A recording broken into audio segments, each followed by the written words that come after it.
It's a good evening, everybody. Hit the like if you love the Phils. Slam that subscribe button if you think we're winning it all. And set that reminder if you hate those Mets. Here we go.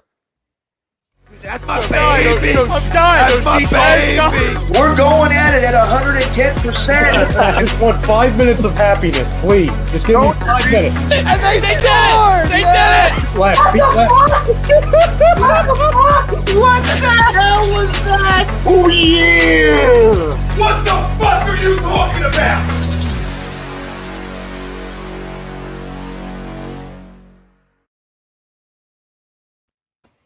What is going on, A2D Fam? Whether you're on YouTube, Facebook, Twitter, Twitch, wherever you're at, hit that like, hit that subscribe, like us up, fuck with the algorithm, in the words of Time Arno, No Radio.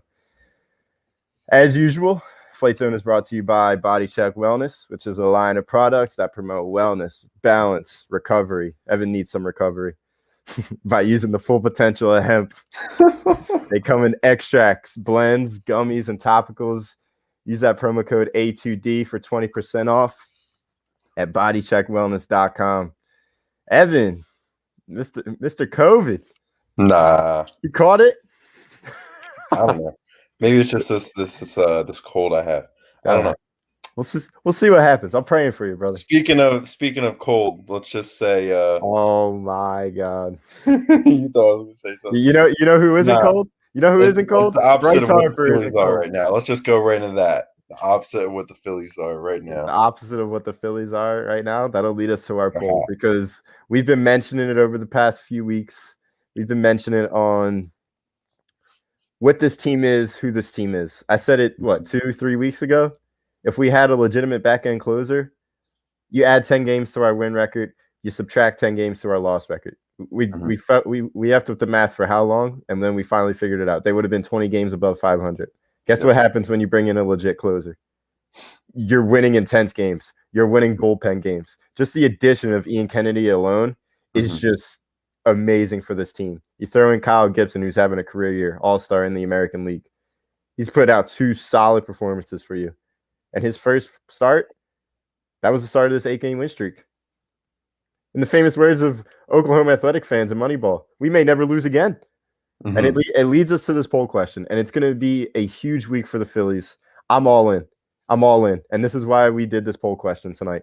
It would be a disappointment if the Phils did not win both series against the Dodgers and Reds coming up. I'm going to agree full-fledged to this poll. Ride with the momentum. Ride with the momentum while you're at home. The bats are hot, and you don't have McCutchen, Reese, Didi. Galvis is still hurt, and he has a pop. You got guys like Jankowski. You got guys like Torreyes. You got Luke Williams out there. You have all these guys in your lineup, and you're going on 8-game win streaks? Are you kidding me? I don't care if you're playing the Nationals. I don't care if you're playing the Orioles. I don't care if you're playing the Mets who suck. It's hard to win 8 baseball games in a row in this league, especially if it's you're coming off 2 terrible losses against the Pittsburgh Pirates. Terrible losses. You come back that Sunday and you absolutely slaughter them to save the sweep. So that starts off the win streak. And then you go to Washington. You have 2 dicey games where you have to come behind, where they blow 2 more saves, the Nationals. And then you have 2 other games where you absolutely blow them out of the ballpark. And then when the division's on the line, are you kidding me? You sweep the Mets? This team is giving me Philly fever, dude. I'm ready for a Red October, and that's why I'm agreeing to this poll. You have to ride with the momentum. If you go 2-1 against the Dodgers, 2-1 against the Reds, it's 4-2. You're still hot. Now I love sweeps of both series, but that's probably not going to happen. But that's what everybody thought about the Nationals and Mets to get us back into the race, get us back into contention.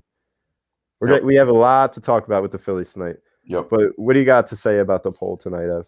I agree as well. I agree that we should be we're on a hot streak right now. 8 games. I mean, I don't see a sweep definitely with the Dodgers. I mean, we are at home. We're also we're hot at home, and like you got to think about all the players that have been stepping up. Bamboo Brad, Hector Nervous has been stepping up. Hector Nervous is on fire right now, Hector dude. Nervous. Hector nervous? I mean, He might be worthy of having his name back. I don't know. Yeah, we gotta wait on that one. That's a hot take, but yeah, that would be huge if they won both series. I mean, the Reds, they're a good team, and the Dodgers, obviously one of the favorites each year to win the World Series. But I mean, when you look at the who are going to be going up against for the pitching, like you're going to have 3 straight games where you're going to be you're playing aces. That's what you are against the Dodgers. Well, yeah, I know you got Scherzer versus Nola tomorrow, correct? Yep. And then you have Gibson versus who's he versing tomorrow? I'll look it up real quick. And then I know you got Urias in the 3rd game, and you're probably gonna have Ranger. Yeah. So you got Scherzer versus Nola tomorrow. You got Gibson versus David Price in Game 2 on Wednesday, and then you have Urias versus undecided. But it's probably I think Rangers due up to start that day. Yeah. Yep. And there's no reason why he shouldn't start. There's absolutely no reason. And then going into that Red series, I think Zach Wheeler has to start that series off strong. Oh, for sure. He had the today off, so that's going to be 5 days rest for him. And then you're going to have to go from there to see who you want to start Game 2. Now, that might have to be maybe Eflin will be back by then. I'm pretty sure he is off the 10-day injury list pretty soon, I believe. I'm pretty sure he's off of it. He's fully healthy. So he should be back for either Game 1 against the Reds or Game 2 against the Reds. And out of nowhere, you have 4 solid starters. And if you keep on expanding out Ranger's arm, that's a solid 5th starter. If he could get you 4 innings, and every fifth day you have a bullpen game. Yep. And eventually Ranger can give you 5 innings. Dude, this team, I'm excited. Yeah. I don't know if it's because the Sixers broke our hearts. I don't know if it's because the Flyers. That might be a big contribution to this whole thing. Yeah. I think we just seen enough losing that the Phillies 8-game winning streak. It's just a breath of fresh air. Hopefully, the air doesn't get sucked out of our lungs come these next 2 series, and we actually just hold on to first place by a few games, get some breathing room in the NL East. But man, I am excited too, because when Kutch, Didi, and Hoskins comes back, even the guys that are filling in, Torias, Brad Miller, I forgot to bring up our MVP, Daddy Brad. I was gonna say Brad, pretty big name in that. And I mean, we just have a good lineup. We have guys that can back up anybody, really. I mean, Herrera, I did give shit to Herrera the last few days. And it's funny because I texted you about it, how bad he was. The next day he goes up and hits a home run and he has a pretty good game. Yeah. But an atrocious slide led him to dealing with an Achilles injury, and he is just horrendous on that baseline. That's something he needs to work on. But he's been hot recently, dude. He's been hot over the last 10 days. Yep. And if that keeps up, and we'll talk about the lineups later on. First thing I want to get into with the Phillies is basically that Mets series, dude. Get the brooms out. Do we still have the brooms out? Because it's incredible. It's absolutely incredible. Now, we mentioned it earlier. I got to ask you a question. Say we do win the NL East, we automatically got a bid in that NLDS, right? Yeah. So we would be playing the whoever the winner is of the AL Central. So right now it would be the Brewers. They struggled against NL East teams. Yeah, and we blew them out of the ballpark earlier on in the season when we played them. Now we do have one more series against the Brewers. So we'll see what happens there. But and they did get people during the trade deadline. So where we got 2 pitchers. Dude, I think Gibson and Kennedy were huge additions. They were exactly what we needed. I don't think I brought it up in one of our chats.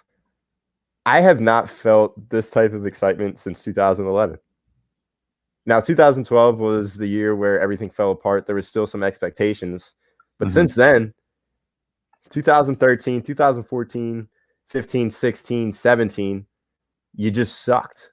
And there was bad drafting, bad farm system, bad general managing, bad managing of the lineups, whether it was McCann, Sandberg, Kapler, whoever you want to blame. It all started with the front office, right?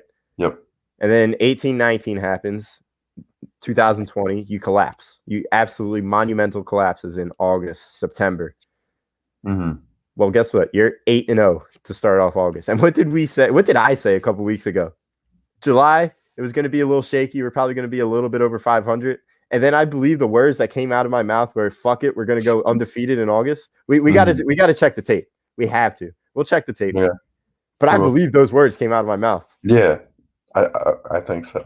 I think I remember hearing something about that. We need a big August, and no doubt about it. And I just don't want this to end up like every other Phillies season where they just completely collapse out of first place after being favorite to win it, or just it's always something, you know?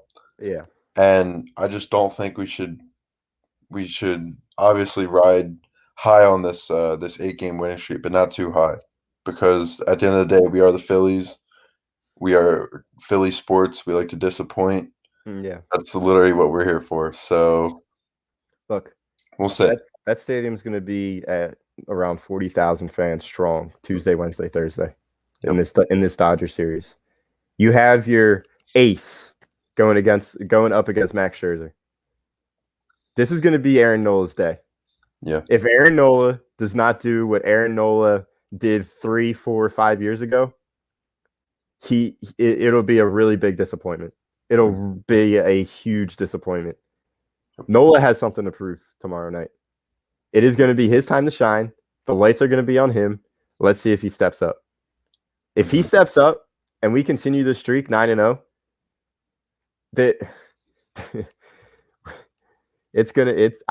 I truly do believe in this. They're going to leave me speechless. Yeah. Like just me thinking about Aaron Nola beating Max Scherzer tomorrow, Aaron Nola throwing a gem tomorrow. We need it to happen. Throw out everything that I've said about him. Throw out all of the trade talk. Me wanting to trade him for prospects. Me wanting to cut him after the Nationals game, his last outing. For Aaron 4-inning Nola, whatever the hell you want to call him. Throw it all out. Yeah. It's a clean slate. It's a clean slate starting tomorrow, dude. Oh Lord. Yeah.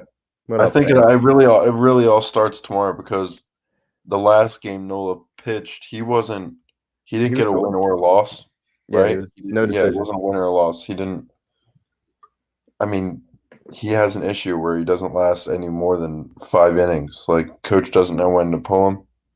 And that's an issue. When you're considered an ace, you can do what Wheeler did last night once in a while. Yeah. And shutouts. And I don't know the last time that Aaron Nola's had a shutout. I think he had one this year, but there hasn't been many, really. Yeah. I mean, that's not, at the end of the day, that doesn't show really if you're a great pitcher. I mean, Arrieta had a few of those, and like Arrieta was good for 1 year. So it doesn't show the complete picture, but I mean, we'll give credit to the pitchers, but we got to give credit also to the bats. I mean, they've been hot. Yeah.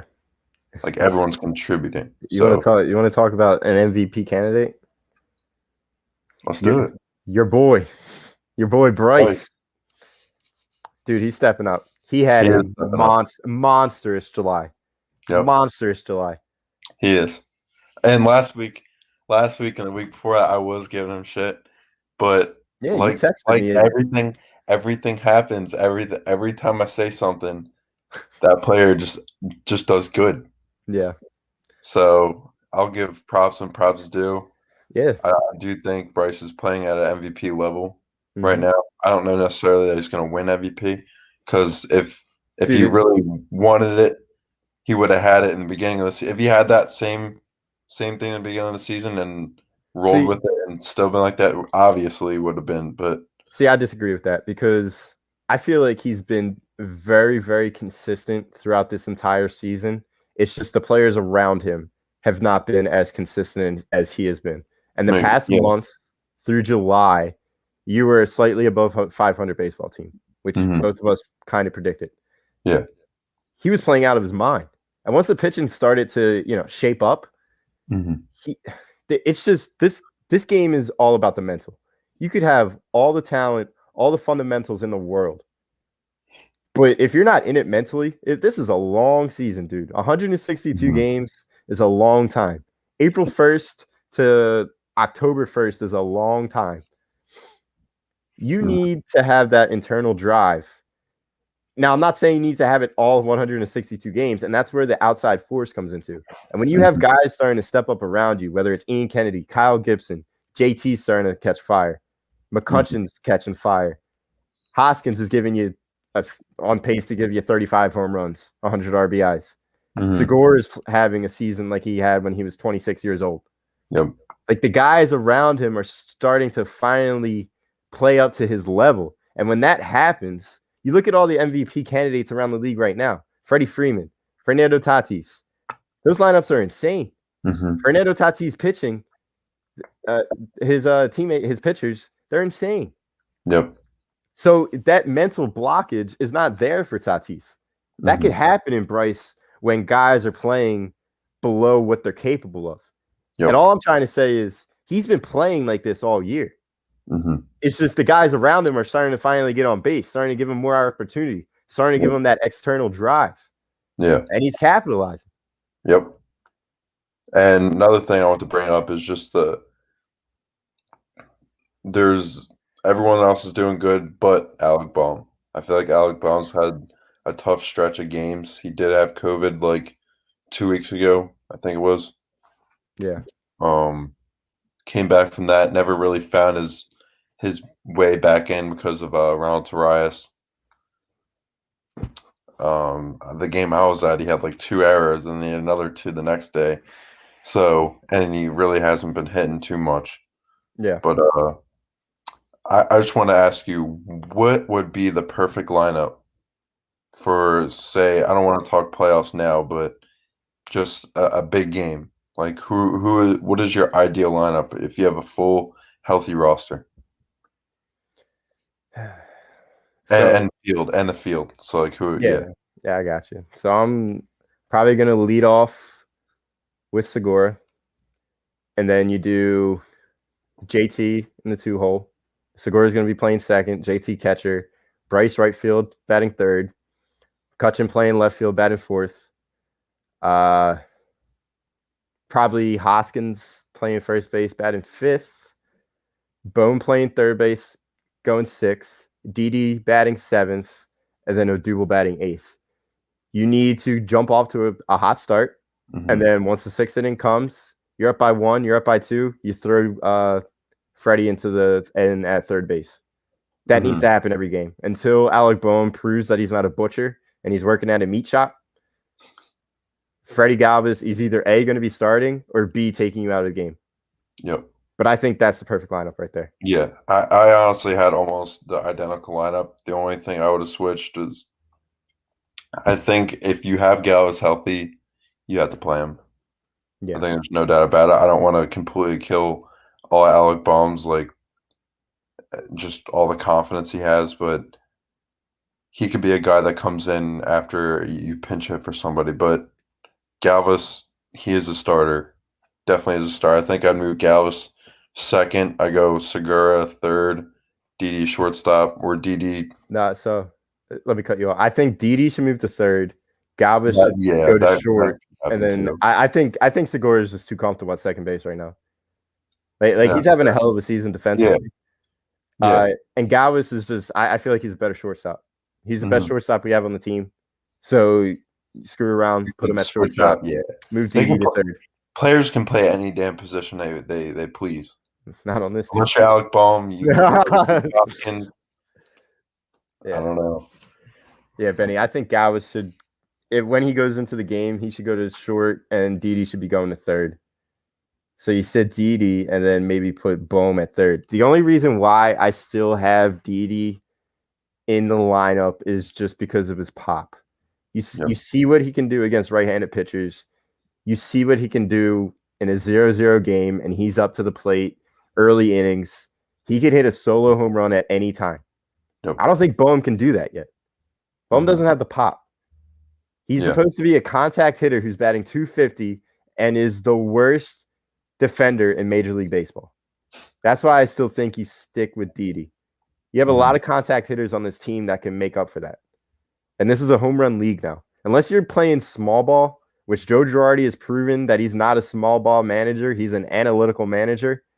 The way he manages, I think Didi is better off in the lineup rather than Bohm. But Galvis should definitely be getting some playing time towards down the stretch. Yeah. And Brian, I think Didi's just the fact that he's been there, he's played for the Yankees all those years. He's been in big games. And you can't really say the same for Bohm because just last year he started. But I just think you really just can't take out Didi right now. He's stepping up slowly. Yeah. He's becoming the player he was in the beginning of the season that we had. And once you get McCutchen back, I think that'll be a huge thing. Because I mean, Jankowski, he's doing fine. But I mean, I'd take McCutchen still over them. What up, Pete? Yeah. Pete? There's just too much pop in this. The way Girardi manages, Didi is better off, especially with the guys that we already have in the lineup, than Bohm. And then come playoff baseball time, like you just said, Freddie has more experience. I'm not saying he has playoff experience, but he's played in the infield plenty of games. And Alec Bohm is just shit in the bed this year. He is. So, what's up, Pete? Poll for the day is going to involve the Phillies, as you can tell after what happened over the past 8 days, 7 days, whatever it's been. It would be a disappointment if the Phillies do not win both series against the Dodgers and Reds this week. And I know a lot of people were, or a couple people were disagreeing to the poll, and I hear you. There was this one, I forgot who said it. Matt. Disagree to the poll, but I feel like we need 3 of 6. I'd be fine with it. Dodgers are way better. Reds are red hot. Mets are irrelevant, so yes, it's going to be us versus the Braves. See, I disagree. I agree with you to a point, but the fact that you have Aaron Nola, who this organization has been telling us that he is the ace, and he is yet to come up in a big game where all the spotlight is on him, dude, you're going to have Citizens Bank Park at 40,000 strong tomorrow night against one of the best teams in baseball, against the team that gives out the most money, against a team that drafts well, has the best prospects. Dude, it's your time to shine. And I know there's a lot of Nola doubt in this chat right now. A lot of it. Yep. Real quick, what would you put this in the NBA terms as far as us playing the Dodgers? Would we be like the Atlanta Hawks? And then they'd be the Nets? See, I don't think we're the Hawks, because the Hawks build it up from the draft, right? Mm-hmm. I would say we'd be more like the Knicks. Okay. Because we got all of our players from free agency, right? Mm-hmm. I mean, we got a couple young guns. You could maybe compare RJ Barrett and Quigley to, I don't know, Bohm and Reese. But if you look at every single position, Odubel, Bohm, Reese, Nola, Eflin, Suarez, those are going to be our main pieces in the playoffs that came from our system. Yeah. And Eflin was traded as a prospect. So we got him in a trade. So those are all the young guys that we have. That's why I'm comparing what this team is to the 93 Phillies. They are very similar in age. And I think we brought it up a month ago. And I was minus 6 years old in 93. But after doing my research, doing my history, that 93 team came out of nowhere. This team, in a way, is coming out of nowhere, guys. I have all the faith in the world that these guys are all hungry. McCutchen doesn't have a ring yet, does he? He didn't win with the Yankees. He never won with the Giants, and he certainly did not win with the Pirates. You got Didi, who never won a ring with the Yankees either. So you got Didi, you got Gene, who's been in the league for 9 years now. You got Bryce, who made it to a couple NLDSs with the Washington Nationals, but they never did anything. Wheeler never really did anything with the Mets. I believe he was on the 2015-14 team, whatever team made it to the World Series, but they came up short. Mm-hmm. You got a bunch of veterans that have never really played playoff baseball. And we're fairly old. We're a fairly old baseball team with no prospects. Uh-huh. So these next couple years, it's going to be now or never. Yeah. This year can make or break whether you can land a big free agent next year, whether it's Chris Bryant, Javi Baez, Rizzo, whoever you want to try and pick up. Joey Gallo. Huge year. Mm-hmm. Whether you pick up any of those guys. If you make it to an NLDS, you go 5 games against the Brewers and end up losing, yeah, it'll suck. But it'll draw attention. This whole run is about drawing attention for the next couple of years, building up your farm system over the next couple of years. So when you're 3/4 into Bryce's contract, you have some young guns with him. But this is important to try and win now with Bryce while you have Bryce in his prime. So we'll see what happens. Yeah. I'm confident in him right now. We'll see how long this lasts. I know you call me Mr. What do you call me, Mr. Something? I don't know. You're the CEO of Mr. Negadelphia. Negadelphia. That's my favorite. But no. COO. CEO. You handle all the operations. You hire and fire all the employees of Negadelphia. I fire them on their birthdays. I don't care. I would hate to be an employee for you if you were my boss. I wouldn't be able to do it. I'd be chill. Unless I just don't want us to get our hopes up like too much if it just ends up being a complete bust, because that's what we've done the last 3 years. We've been in first place 1,000 times and we just always seem to just not get it done. Yeah. But this year could be different. The spark is pretty big. Yeah. I agree full-heartedly with Mango. Agree. Got to see some hot ball in both series coming up. Taking 2 or 3 would be epic for the outlook of the rest of the season. Yeah. And it's all going to start with Nola tomorrow. If Nola beats the Dodgers tomorrow and he throws a 7-inning gem, 8-inning gem, that's going to really, really give us an even bigger of a spark, even bigger of a launching pad. Yeah, he needs that convincing win. Mm-hmm. Bill says he disagrees to an extent. Every series loss is a disappointment, but what really matters is if they hang on to the division. And what they do in the playoffs matters. I'm not a Phillies fan, but shit, props to them for the way they've been playing. Yeah, dude, it's hard to win 8 games in baseball. 8 games in a row in baseball. Mm-hmm. Yeah, Martian. David Price is still around. So, yes, thank you, Jake.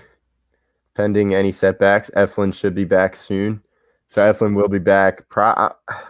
I'm thinking Eflin will start game 2 of the Red Series. You need a strong start to that series, so you start Wheeler again. And then Saturday night, Eflin is back, baby. Mm-hmm. I'm no knee doctor, but I hope so. Because what are we running with? A 4-man rotation right now? We're running with a 4-man rotation. Ranger Suarez is your 4th right now. Yep. And who the hell's – I mean – well, right now you're still in the Chase Anderson, Vince Velasquez scenario as your 5th starter. So once everybody's healthy – didn't Anderson get traded? No. Howard did. Or Howard got traded. Yeah. My bad. Yeah. Who's that one guy we started? Which one? That Spanish kid. Ranger Suarez? No, it was somebody else. Christopher Sanchez? Yeah. Him and Yovera need to go back to the Reading. Oh, gosh. That was just horrible. And Chase Anderson's on the 10-day IL. So if it comes down to it, it looks like Vinny V might be starting one of the Reds games unless I don't know, dude. I think now I'm trusting him over anybody else besides that. I mean, I don't know. Chase Anderson? Yeah. Yeah, I don't know, dude. Jason. So it We still have Matt says Moore too, right? yes. We got Matt Moore. Yes. So got I think they're going to ride with this they've done a 4-man rotation throughout this streak, throughout this stretch. So I say you keep riding that until it doesn't work anymore. Mm-hmm. I think that's maybe why the last game against Urias and the Dodgers is undecided right now. Girardi's trying to put the chess pieces together. But Jason, Reese is day-to-day. Didi Gregorius is day-to-day. Odubel is day-to-day with that Achilles. Let me see.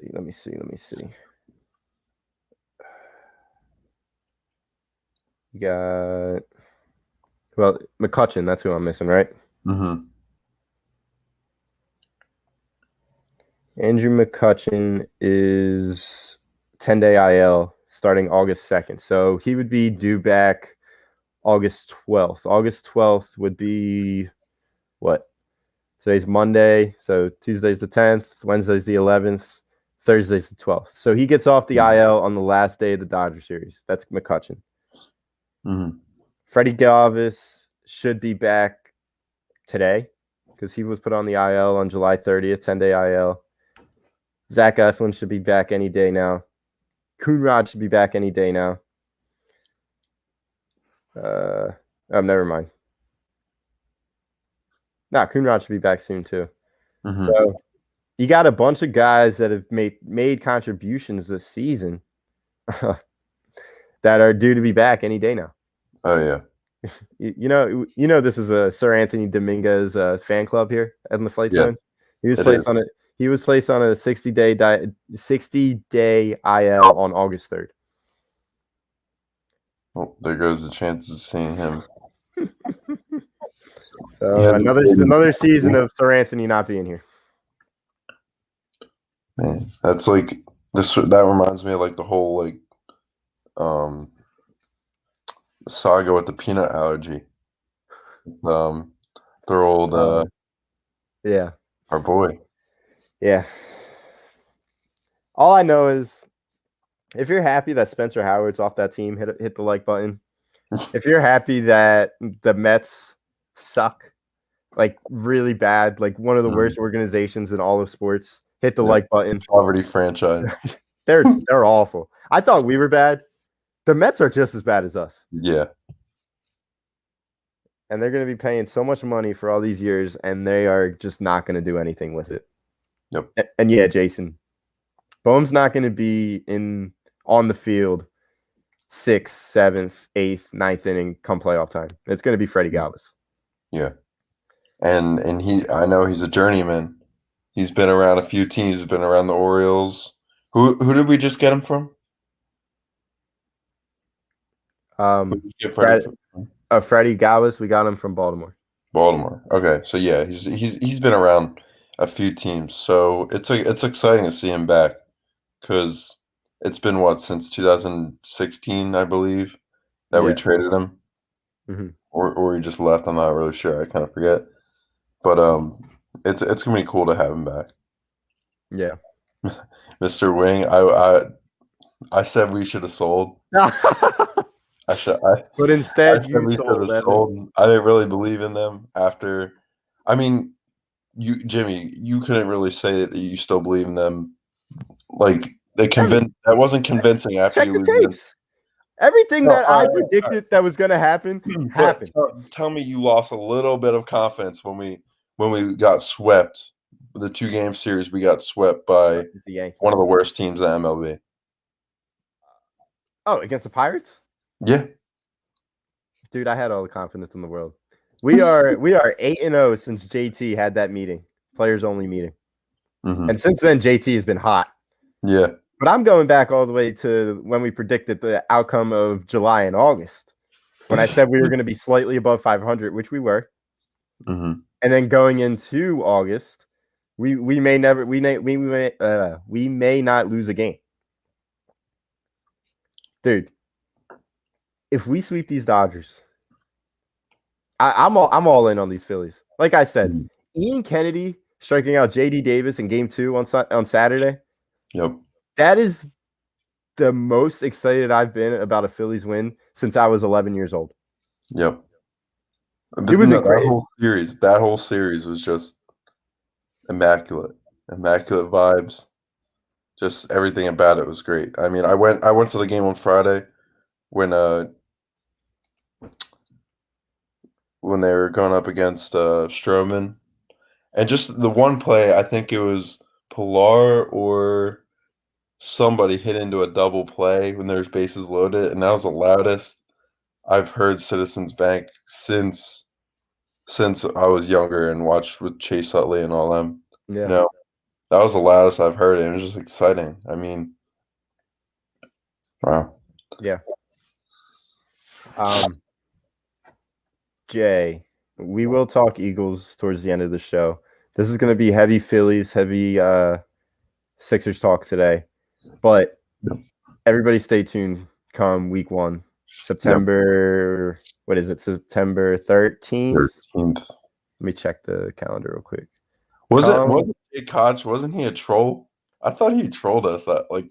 He Jay, was a troll. Yeah, I mean, we love all of our fans. Troll, no troll. A-hole, no a-hole. We love all you guys. We love having conversations. But come Monday, September 13th, going to be the first episode ever. Phlite Zone being a part of A2D the day after an Eagles game. Phlite Zone was started to be an Eagles podcast. We talk heavy Eagles. Eagles are number 1 when it comes to talking sports. Mm-hmm. I love all these teams equally, but Evan and I get into it when it comes to Eagles. Oh, yeah. So we will be talking heavy Eagles from September 13th until hopefully February 12th when we win the Super Bowl this year. Yes, sir. So yes, we will touch a bit on the Eagles at the end of the show, but come September, it's going to be a heavy Eagles chat. Oh yeah. Right. We'll get the Monday Night Football games. We're going to be watching the game. I think we have one Monday Night Football game, I believe. Yes, and I actually had a conversation tonight with somebody. Our only Monday night game that we will be doing live reaction to, we have one. Mm-hmm. October 27th. Against who? Giants? Dallas Cowboys. Cowboys. Is that at home? No, it's going to be at Dallas. Ooh, okay. So we will be pending any schedule shape. I maybe Tom and the boys will probably be doing a live reaction to that. But that'll be the one Monday night where the Eagles will be playing that we may possibly be able to do a live reaction to it. Mm-hmm. So that would be a lot of fun. Okay. That would be a lot of fun. Mark your calendar. Mark your calendar right now. And I think that'll be the second game against Dallas. So yep. We'll see what happens. And also, if you're new here, $9.99 a month member. Yes, sir. Just know that come Eagles time, you know damn sure that you guys are gonna want to talk some shit about Jimmy, talk some shit.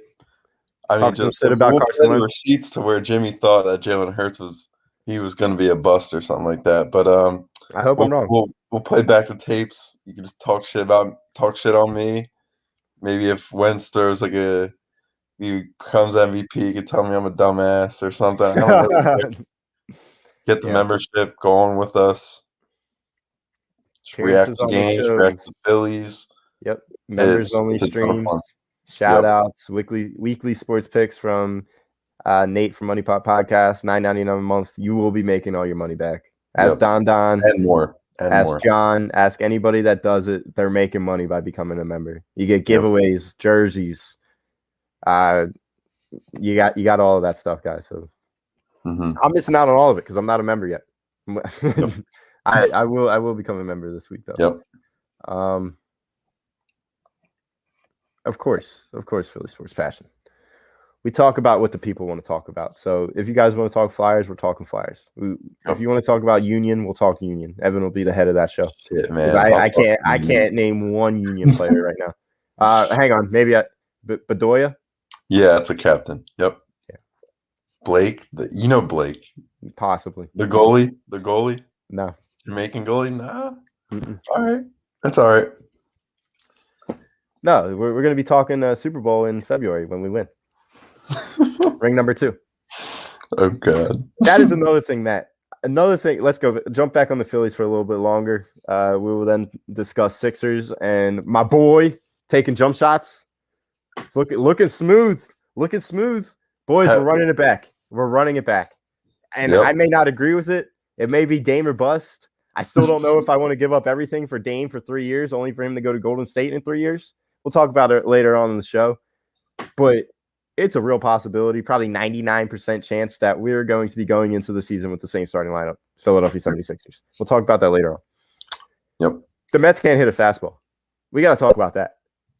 The Mets cannot hit a fastball. Dude, Pete Alonso, the dude looked like he was staring at the sun the whole time with those stupid glasses. I mean, that was huge though, for sure. I mean, it's not a big deal that he was the home run derby hitter. Like that's not always doesn't really show the player you are.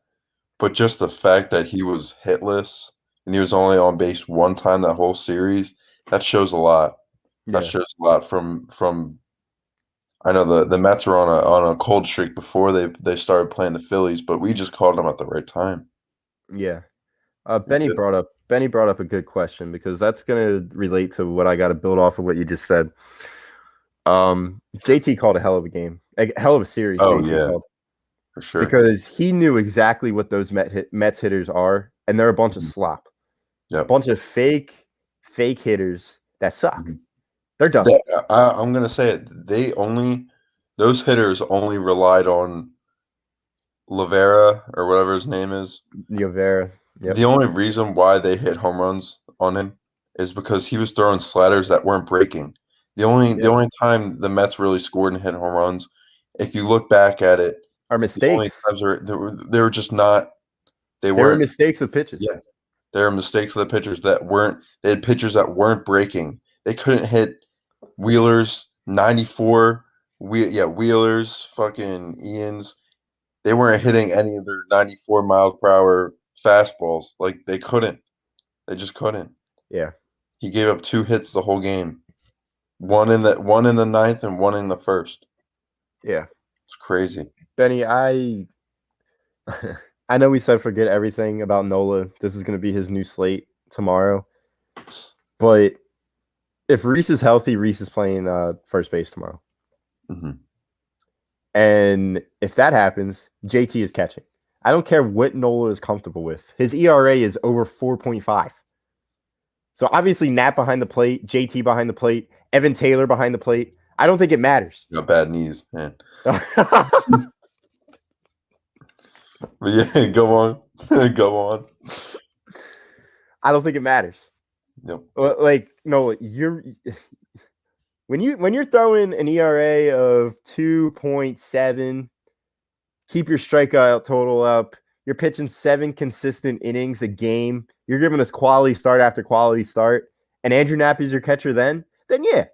You start you can put Andrew Knapp behind the plate. You put JT at first. If Reese is healthy, you put him in left field. Put Jankowski in center if Odubel and McCutchen still aren't back, which probably isn't going to happen. Then yeah, you do that. But Aaron Nola has an ERA over 4.5 right now. Yeah. Aaron Nola has no say on who his catcher should be. Maybe the switch up to JT would help him a little bit. Wait, oh yeah, Knapp. I don't know. I don't know that JT is the best catcher in baseball, and why would you take the best pitcher or the best catcher in baseball out of his position?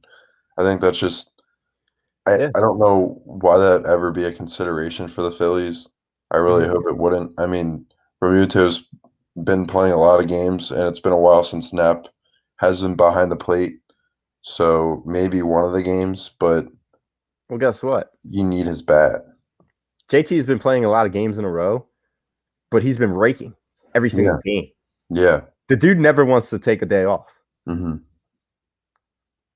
There's no reason why JT shouldn't start behind the plate tomorrow. Yep. If you have both Reese healthy. If you have Reese healthy, he's playing first base tomorrow. It's a huge series. This is also your moment tomorrow, dude. Mhm. You need to step up. Yep. I know you smacked a home run. I think it was game 2, though, so it wasn't against Scherzer. When they played the doubleheader against the Nationals, it wasn't against Scherzer. But Reese, I want you to step up if you're playing in the series. Mhm. I want you, it needs to happen. Yeah. It needs to happen. So no, I don't think Benny. I don't think Nola should have the say or the audacity to go to Joe and say, I want Andrew Knapp catching for me tomorrow to open up a series against the Dodgers team. And you're opening up a series at Citizens Bank Park where it's the 4th game in a row where you're going to have near 40,000 fans going X Games mode there. Yeah. That's what it is. We're going X Games mode. Yeah. Put it in reverse there. But yeah, man, I'm excited to watch this series. I think it's been a long time coming for us Phillies fans. We haven't really. I mean, we've had these moments, but we've had moments in first place, and still the fans weren't as packed in the stadiums as they were all this series. I mean, of course, having that Roy Halladay tribute and all that, retiring his number, I think that made a big impact. But I just think just riding off that, Phillies fans should be excited and go to the games. I mean, I hate seeing home runs hit in like to empty seats. You know, it just looks stupid. Yeah, and every single home run that we hit in that Mets series, Friday through Sunday, was just electric. Yep. Just absolutely electric. Yeah. And it's funny because when I went to the game on Friday, I went to go get ice cream or something like that. So I came back up just in time to see Bryce Harper's home run. Like I was walking up the stands and I just hear like this whack. And I'm like, I just look back and next thing you know, it's in the bushes. Yeah. And don't you just love when Edwin Diaz points his hand in the air like it's going to be a routine pop-up? Yet the dude just hit a 450-foot bomb off of you, dude. Yeah. Like, come on. Like that 2-second sequence of Edwin Diaz pointing his hand to the freaking sky like this after you just let a bomb go off at your disposal. Yeah. That's just the definition of being a Mets fan, dude. Yep. Like you're a loser. Sorry. That's somebody had to say it. No. Rightfully so. And another thing is going back to stadium being full and whatnot. Even when other teams hit a home run, a solo shot, and they just hit it into the sea of red in left field, left center field, right field. Mm-hmm. Whenever that happens and the crowd just goes silent, but you still see all those people, it's just a great feeling to see that. Yeah. You know what I'm trying to say? Like, it's not satisfying that they just hit a home run, but it's very satisfying just to get that back, you know? Yep. So, and another thing I want to add to that, a lot of people don't like it, but I do like it.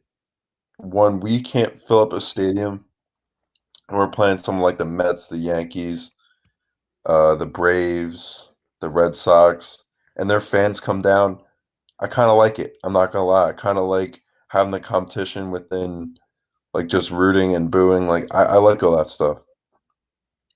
And, like, if we didn't have that, like, there wouldn't be really a sense of competition. Because if there's other fans, like usually the big crowd of Mets fans that they were at the last 2 games, they had a big section all to themselves. Mm-hmm. I feel like that just made the game a lot more fun. Yeah, I mean, when I was at the game, we were all heckling the Mets fans that were in our section. There was like a group of like 10 of them. We were just heckling them the whole time, but it just makes the game more fun, you know. Yeah. Greg, what up, Greg? It was a great show yesterday on Agree to Disagree. I had a little hour and 45-minute show. Greg and Uncle Sweeps always put on a great performance by those guys. Greg says he disagrees to the poll. Dodgers are really good. Definitely be bummed, but I don't think I could be disappointed. Let's take 4 out of 6 and let's go. So Greg's saying 1 and 2 against the Dodgers, and then take the Bruins back out this coming weekend. I mean, I could rock with that, but if Eflin comes back game 3, maybe, and you got Nola, Gibson, Eflin against Scherzer, Price, Urias. I think Gibson takes on David Price. I think we beat up on David Price. I really do. So I feel like that should be a guaranteed win right there. Not guaranteed, but you should win that game. And if Nola is the ace that this organization has been selling to us year after year after year, tomorrow's his time. Clean slate, time for you to win a big game, bud. So that's 2 wins right there. And then whether it's Ranger Suarez on Thursday or Zach Eflin's back on Thursday and he goes up against Julio Urias, who's to say we can't sweep him? Like, I'm not saying we will. There might be a hiccup. Nola might throw a Nola game tomorrow, and we start off 0-1, and then we come back and win 2 in a row, like we did against Boston before the All-Star break. I think we go 2 out of 3, maybe a sweep against the Dodgers. And then when it comes to the Reds, another huge weekend, probably going to be even more fans since it is the weekend against the Reds. That's sweep. Take the Brooms. Wow. And at the same time, we also do have to focus on the other teams in the NL East because the Braves are playing the Reds this week. So we'll see. We'll see how that plays out. Oh yeah, we're 2 games ahead of the Braves, so we have some breathing room. But we'll just see how the Braves stack up against the Reds. I mean, we're kind of a similar team. I think the Braves they're getting lucky. Some of these games they are also losing bad games, like against Washington. I mean, they lost Acuna. They lost some guys over free agency. So, yeah, we should beat the Braves. We should beat the Braves out for the first. Dude, it is going to be up to Braves, Phillies, NL East. You do have one more series against the Braves. I believe it's the end of September. Let me check on that real quick. You have one more series against the Braves end of September. And that is going to be a 3-game set to end September. So September 28th, September 29th, September 30th, you're in Atlanta. So that might be determining who wins this series, who wins this division. Now, you can put it out of hand if you stay hot. If you stay hot the rest of August and you take care of your easy schedule in September, we should put it out of reach. This is why these next 2 series are crucial. Keep winning series. You're going to make it to the playoffs. You're going to win the NL East for the first time since 2011. Yep. Wow. It's really been that long. That's crazy. Yeah. And then you go and look at the NFC East in the NFL, and you just see that like there's been different champions each year. Yeah. There hasn't been a repeat champion since, I think. Well, the Braves have been winning. Yeah. The Braves have been winning. Yeah. But I mean, you also have Washington who won that year. Yeah. And I think the Marlins have always been in last. I don't know any other time that they've maybe 2 years ago that the Marlins made in the extended playoffs thing last year. The Marlins did make the playoffs, and we have the longest drought of playoffs missed in the National League. And I think the only team in the American League that has a longer drought than us is Seattle. So it's time to step up. Time to step up. 50 games left, says Matt. Yep. Yeah. So for 30 and 20, dude, I want more 30 than 30 and 20. That means we're what? I'll go with I say 35 and 15 or 40 and 10. I mean, that would be nice. That would be very nice. If you're 40 and 10, then you get to 90 wins, 93 wins. You get to 99 wins if you win 40 now. Or 99 wins, sorry. You get to 99 wins. I thought we were at 90. We're at 59 right now. Little bit of dyslexia in my head right now. I thought we were at 53 wins, but we're at 53 losses, 59 wins, right? Yep. Yeah. So, Yep. But I mean, we I do think have the target should be 96 wins. Yep. In my opinion. And we So said, I believe, what did we say at the beginning of the season? I said they're going to be a 95 win team. I think you were close around that. I was like 93, I think. 93, yeah. Yeah. I mean, I'll take anything over 90 wins. Yeah, I think the target is 93 to 97. That's what you need to get to. Yeah. And bottom line is they need to keep on winning series. But yeah, Philly Sports Passion, we need the Reds to beat the Braves.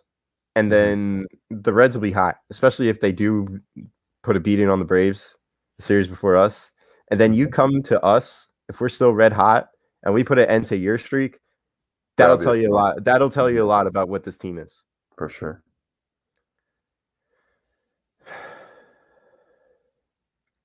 Yep.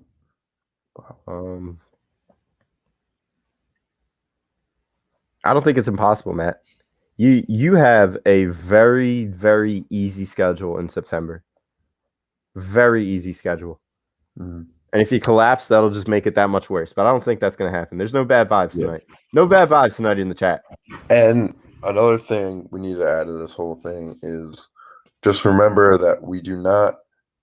I think it's August. For the rest of August, we do not play another division opponent at home. Yeah, I read up on that. Yeah, so the rest of August is going to be. I'll give you the schedule for the rest of August. We'll predict our records, and then we'll transition into another topic. So you got Dodgers Tuesday, Wednesday, Thursday. Let's say 2-1. Right? Yeah. All right. Dude, I think this weekend's just going to be lit. Against the Reds. It has to be. Against the Reds, both teams are on fire. I think 2-1. I don't think a sweep, but I'm saying sweep. Take the brooms out. I'm saying sweep. So you said sweep again. You said sweep against what? Who was it? The Nationals? Yeah. I said undefeated. I said undefeated in August. Is what I said. now, if I was trolling, you guys decide whether I was trolling when I meant that. All right, so I got them 5-1 right now. You got them 4-2. 4-2. Yep. So that Red series will end on Sunday. You have off Monday, and then you go out west for 2 series. You go out west, and you have a 3-game set against Arizona, who is just putrid. Yep, that's sweep. I think we sweep. I think they'll take 1 from us, dude. Oh, I hope not. I think they'll take 1 just because you're going out west. You know all the excuses that these guys bring up. Do they have the worst record in the MLB, don't they? Let me check real quick. I'm pretty sure they do. Or they're one of the worst ranked. I looked at the power rankings. They do indeed have the worst record in baseball. Yeah. So I'm going to say Arizona will take 1 from us. I think we're going to take them lightly in game 1. You're gonna come off all that adrenaline, coming off a 5-1 record in the last 2 series and impressive series wins. You're going to lose game 1, and then you're going to come back and win game 2 and 3. So game 1 would be Tuesday, Wednesday, Thursday. And then after Thursday's game in Arizona, you travel to San Diego for a weekend series against the Padres. So you got Friday, August 20th, Saturday, and Sunday against the Padres. I think the Phillies win 1. I think the Phillies win 1 on the Saturday. So I got them at 5-1.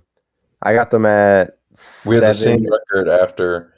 We have the same record going into the Padres. All right, so 7-2. 7-2 after that Diamondback series, and then come Padres. I don't want to be a homer. I really don't. I think the rest of August is going to be determined on what you do in this Dodger series. Our pitching rotation is going to be a lot better in that San Diego Padres series. Yep. So remember that. A lot more options. Our bat's going to be on fire. Bryce is going to be out west again. He's from Vegas. Mm-hmm. Right? Yep. I'm going to say 2-1. I think this team is just going to be red hot in August, dude. So I got 9-3. 9-3 after that Padres series. Mm-hmm. All right. And then you come back home. Wow, quick turnaround.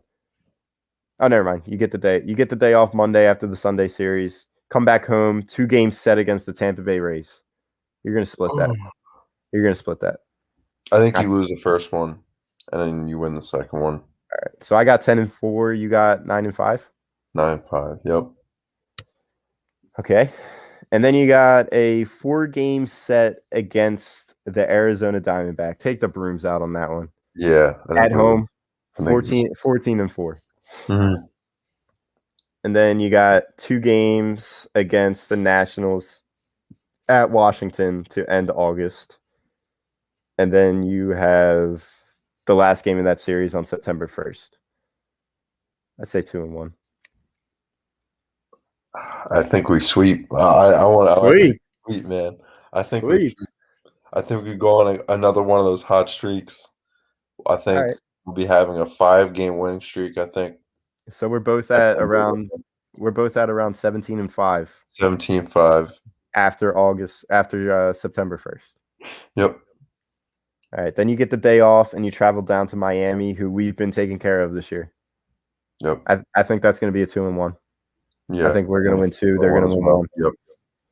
And then this is going to be an interesting series as well. You got the Brewers versus the Phillies at Brewers. 3-game series. I think this one's going to be similar to the Padres.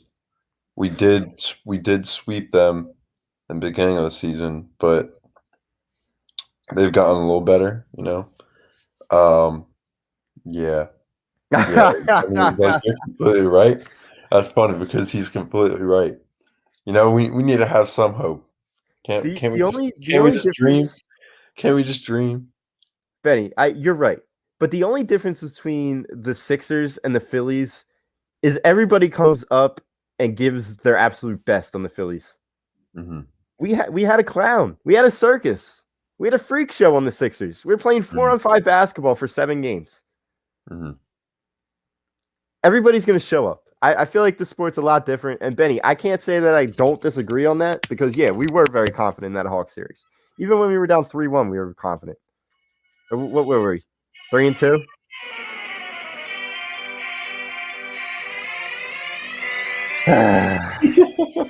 Ben Simmons theme song. But what were you saying, Jimmy? I'm just saying, I just feel a different vibe with this team because I think deep down, when this city was split between Ben Simmons haters, Ben Simmons realists, Ben Simmons apologists, Ben Simmons legal team, there was a true reason to feel that confident about that team because they were the 1 seed. Mm-hmm. This team is just, in a way, this team's playing with house money, the Phillies. Yeah, they are. Now, I know that's kind of an oxymoron because we got most of our players in free agency or trades. But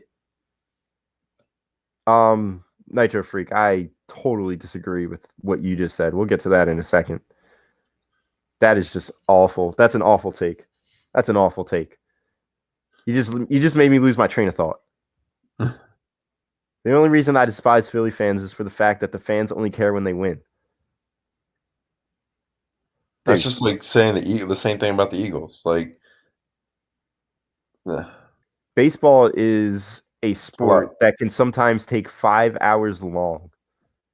And they've given us complete dog shit for 9 years. You think people are going to go down to the ballpark, spend $25 for parking, spend $12 for a hot dog, spend $8 on a soda, spend $13 on a beer, and you're blaming fans for being fair weather when it comes to the Phillies? I bet you're a Danny Green fan. I really think you are. And Eagles games aren't always sold out. They aren't. Because when they're bad, they don't show up. It's literally an equation.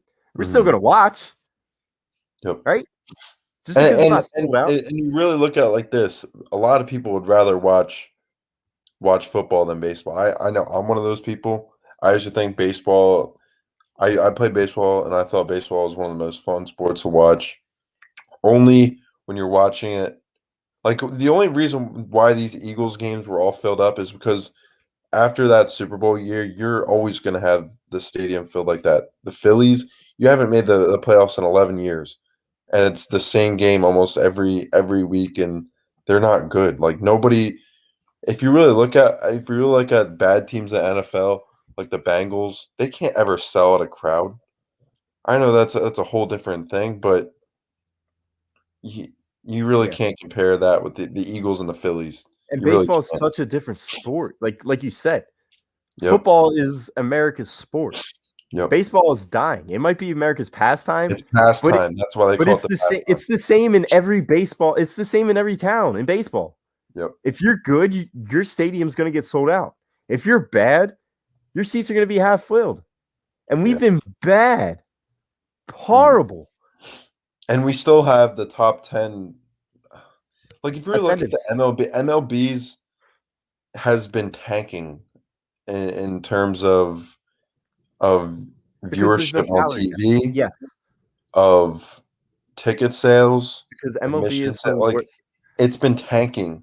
Nobody wants to nobody wants to watch a bad team play for 4 hours and pay over $200. And it's not. I'd rather pay money to go watch a Sixers game and go watch Sixers like ruin my night or something like that.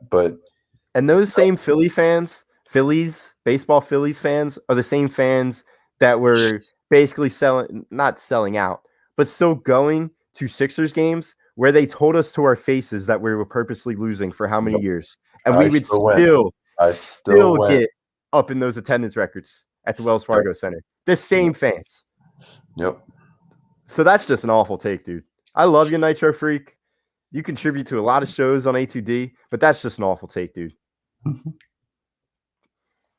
Terrible. I don't even know why I'm wasting my breath on that. And it's a different type of confidence. That's what I was trying to say.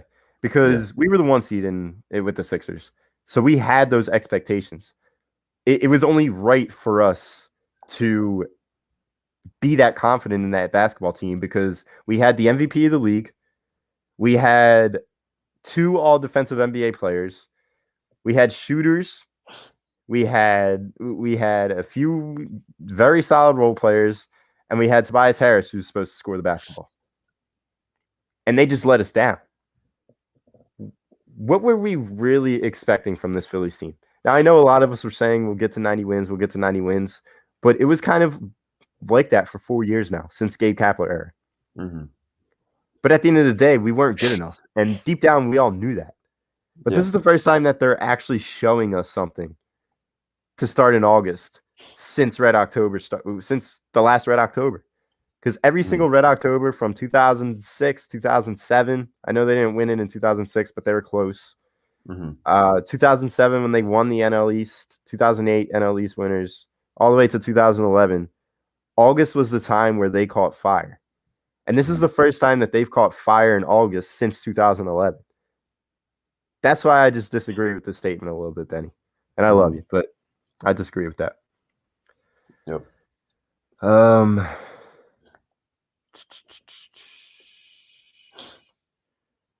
We'll get to the Sixers in a little bit.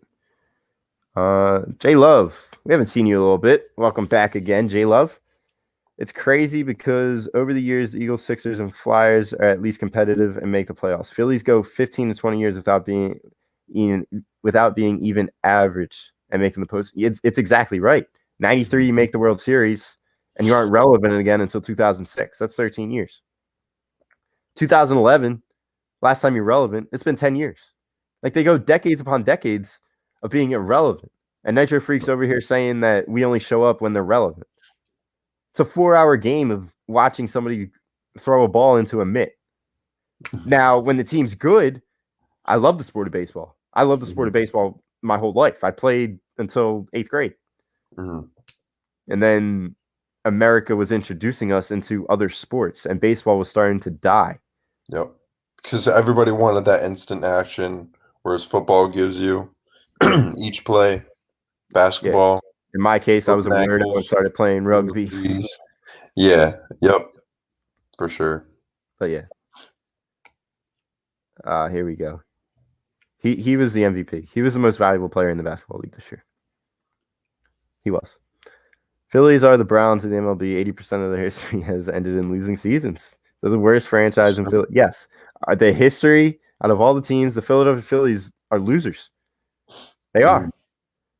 But when they become hot and they show us good baseball and they show a sports town who is crazy about them what good baseball is, then it's like no other. Like Nitro Freak. You can't come over here and tell us that the fans only show up when they're relevant, and you're kind of going out saying that we're fair weather without saying it. It's kind of like passive aggressive.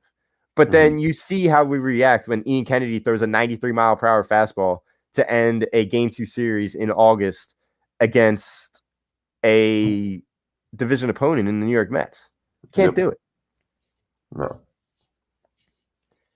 But Nitro, you don't have to show up and have a $100 day if you have 3 kids, 4 kids, buying them sodas, hot dogs, et cetera, which we still did. So half the stadium was still full.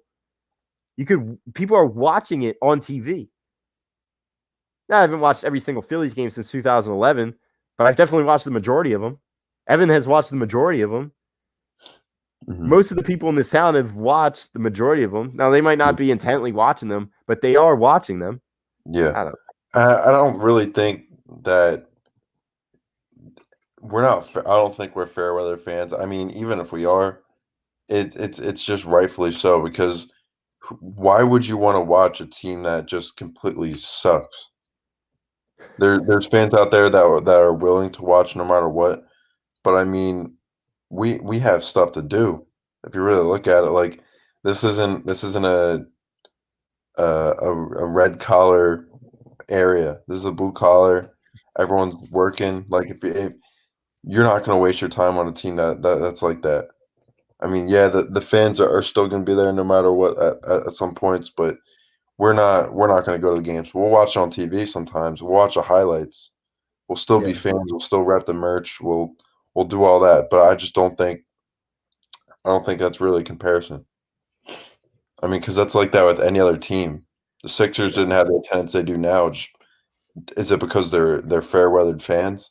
I think it's just how sports goes. If your team isn't good, no one's going to watch you. That's not entertaining. Yeah. So I don't know where we're trying to get at. Yeah. Because I know if the Eagles could go 0-16 this year, 0-17, I don't think they'll have sold out crowds the next year after that. You know? Yeah.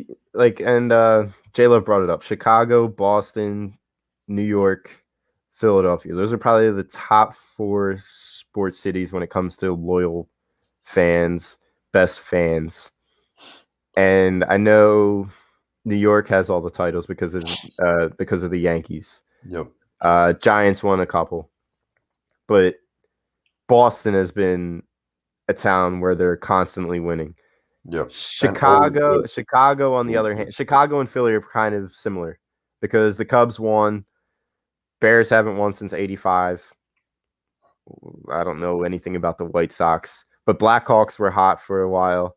You got the Bulls in '90s. Like those 3 cities, they've consistently won over the past 45 years at some point.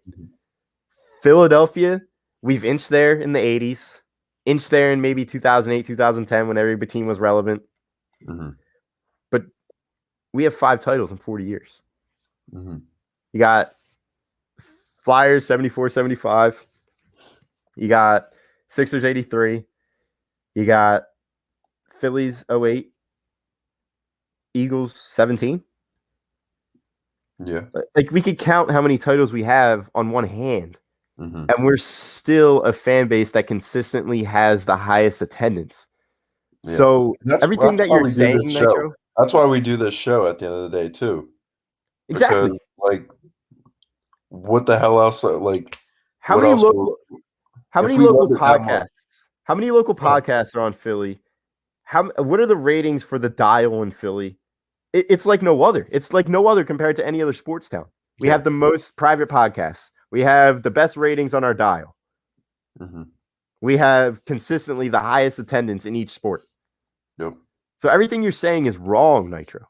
The tickets can be $7 all you can keep saying that, but we're not going to sell out a baseball stadium of 47,000 people when the team is winning 50 games, when the team is winning 70 games, when the team is winning 80 games consistently. You're consistently mediocre. Mm-hmm. You're not going to be selling out Citizens Bank Park like that. You know how you do sell out Citizens Bank Park? When you show us the love back. Because no matter what, we're going to show you love. But it doesn't mean we have to come to every single fucking game. Mm-hmm. Yep. Yeah, Howie. Troll of A2D. Yeah, we do. We just said it. I don't know if you just heard it, but we just said it. Our team sucks. Okay? Yeah, but guess what? We're going to show up, and we're better than any fan base that you support, Howie. He's laughing. He's laughing. All right. Let's transition to Sixers. Danny Green's. That guy. Who the fuck is that guy? Howie, we love you. Oh, that's funny. Yeah. I mean, we have a lot of fans in England. We have a lot of fans in Australia. It's sad. But at the end of the day, that just means our titles feel that much better than everybody else's titles. Mm-hmm. Yeah. And if you look at, a lot of people want to talk how bad fans are, or like how bad our fans are, and like how rough we are. But if you really look at soccer teams overseas, like I took a soccer class, history class, and there's teams in Israel, there's teams all around in Europe, and these teams in South America, all these teams, their fans are crazier than you'd ever believe. They'll go out, kill people, like you know I'm talking about. Like their fans are nuts. Their fans are nuts, and I know like it's a lot more civilized here than some other places, and they can get away with a lot more, maybe down in South America and all that. But it's crazy everywhere. It's not just us. there we go, Howie. That's one thing that I could agree with you with. I was about to roast you for saying you're a Cowboys fan, but at least you know your ass as well. It's fine. It's okay. And pending a Jalen Hurts MVP season, we're winning the division.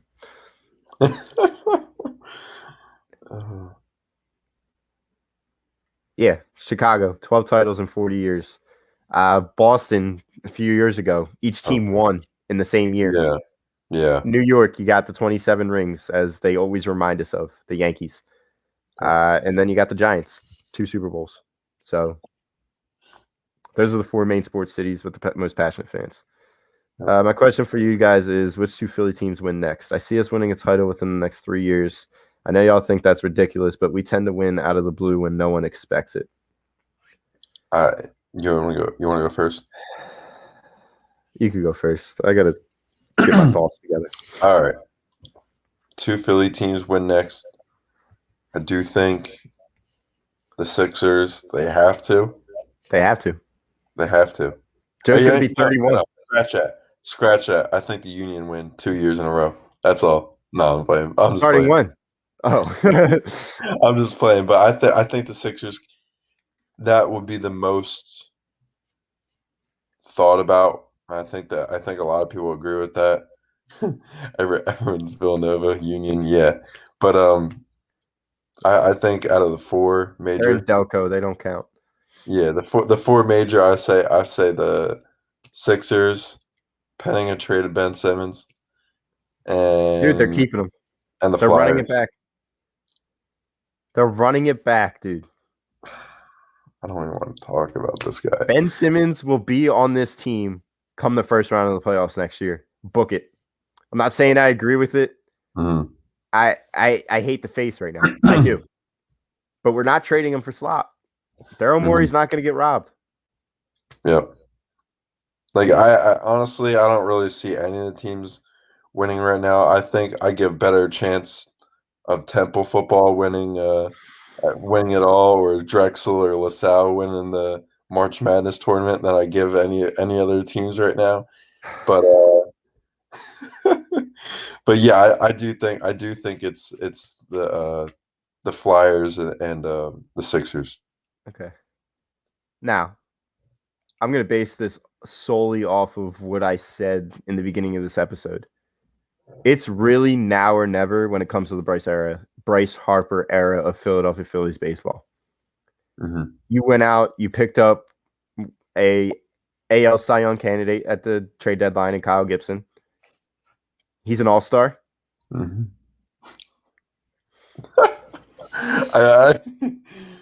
I got to mute the chat real quick so I don't lose my train of thought. It's gonna be the Phillies.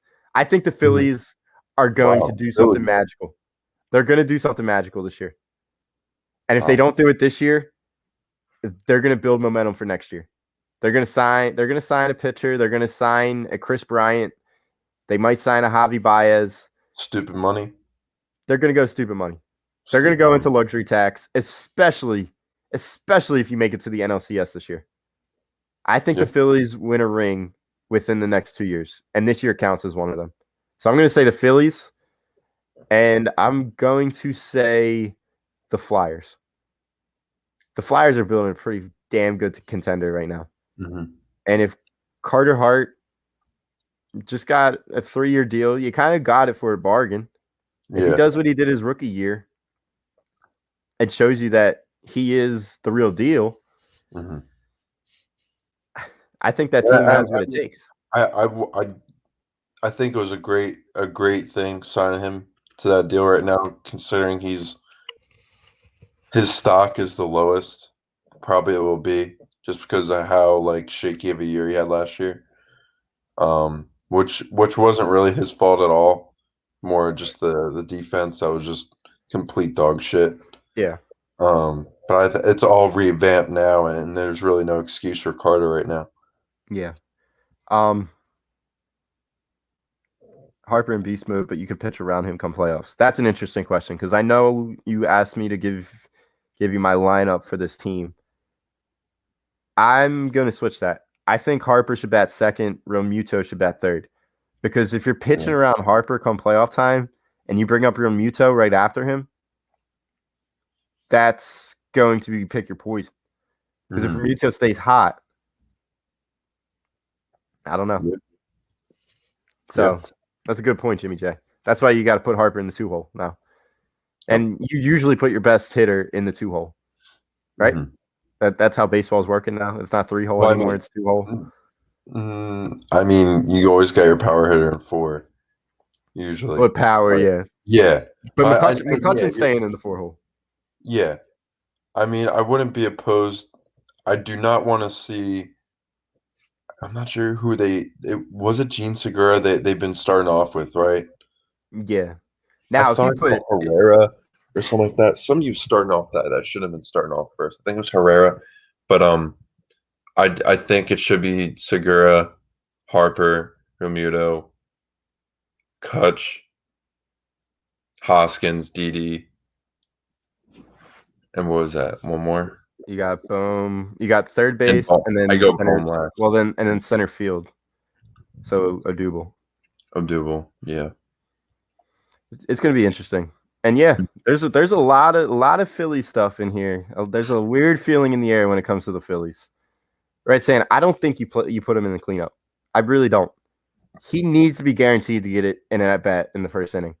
Mm-hmm. Now, another interesting thing that you can do is you have Segura protecting Harper.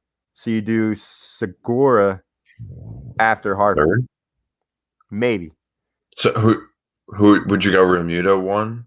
That's the thing. I don't know. I don't know if Realmuto's a leadoff hitter. And that's another question. Do you put Harper in the leadoff since you get on base? His on-base percentage is damn near 430 right now. Yeah. Bat Harper 1, Segura 2, Realmuto 3, McCutchen 4. Well, would you put McCutchen first? Would you? No. McCutchen's not a leadoff hitter anymore. He was that guy the last 2 years. He's not that guy, pal. He's not that guy. He's not that guy. Would you go Didi first? Nah. Fuck no. No, I'm putting go Didi Hoskins last. first. Hoskins first. Do you remember when Gabe Kapler was batting Rhys Hoskins first? That was disgusting. And now he has the best record in baseball. Yeah. It's just unbelievable to think about. That's pain right there. All right, we got about 35, 40 minutes or so left. Let's go heavy Sixers talk. A lot of Sixers chat right now. Yep. Bench got a lot better. Georges Niang, legitimate stretch forward because Mike Scott ain't got it no more. Nope, he ain't got it. He ain't got the facilities for that. Tyrese Maxey's going to be a huge bench piece. Matisse Thybulle is going to be a huge bench piece. Look, the idea of running it back is not that bad. You were the 1 seed this year. You were the 1 seed for a reason. Ben Simmons is a great regular season basketball player. Joel Embiid's going to be an MVP candidate again. Tobias Harris is going to give you his in the regular season with Doc Rivers being the head coach. Georges Niang is going to be a great, great 6-man, maybe 7, 8-man. Stretch 4, corner 3. Danny Green and Seth are back. They're going to have monster years with Ben Simmons again. The idea of running it back is not too bad. It's going to be, if Ben Simmons turns into all-star Ben, are we going to trade him at the deadline? That's really it. Yeah. Now, I know people are saying that if he comes back, you put Ben at 4, you put Tobias at 3, and then you maybe put Seth on the bench. Danny Green will be your 2, and Tyrese Maxey start at point guard. I just don't think the spacing's there. I really don't. I think you need 2 shooters if you're going to be starting Ben Simmons, Tobias Harris, and Joel Embiid. Mm-hmm. You do have Ferk back. I think that's a pretty big thing. Jesus Christ. Isaiah Joe is probably. I just said all that momentum for the Sixers, and then you say Furkan Korkmaz is back. That's big. You forgot to add him. He's back. He's a good regular season. He's a decent regular season bench player. But yeah, 5 years of annual tradition of Ben hitting threes at the gym. It's been, 2-3 years ago since he went out with that viral video of him shooting threes at the gym. And the next year, he didn't do shit in the playoffs. Oh, no. Was that the year that they got Kawhi bounced? That summer before they got Kawhi bounced? Yeah. But he was shooting in the gym. Where Ben didn't have a terrible playoff run, but it wasn't that good. Yeah, Nitro, he reeks. He's I just feel like he's a bad person, to be completely. Yeah. I think the fame got to him. He accomplished everything he set out to do.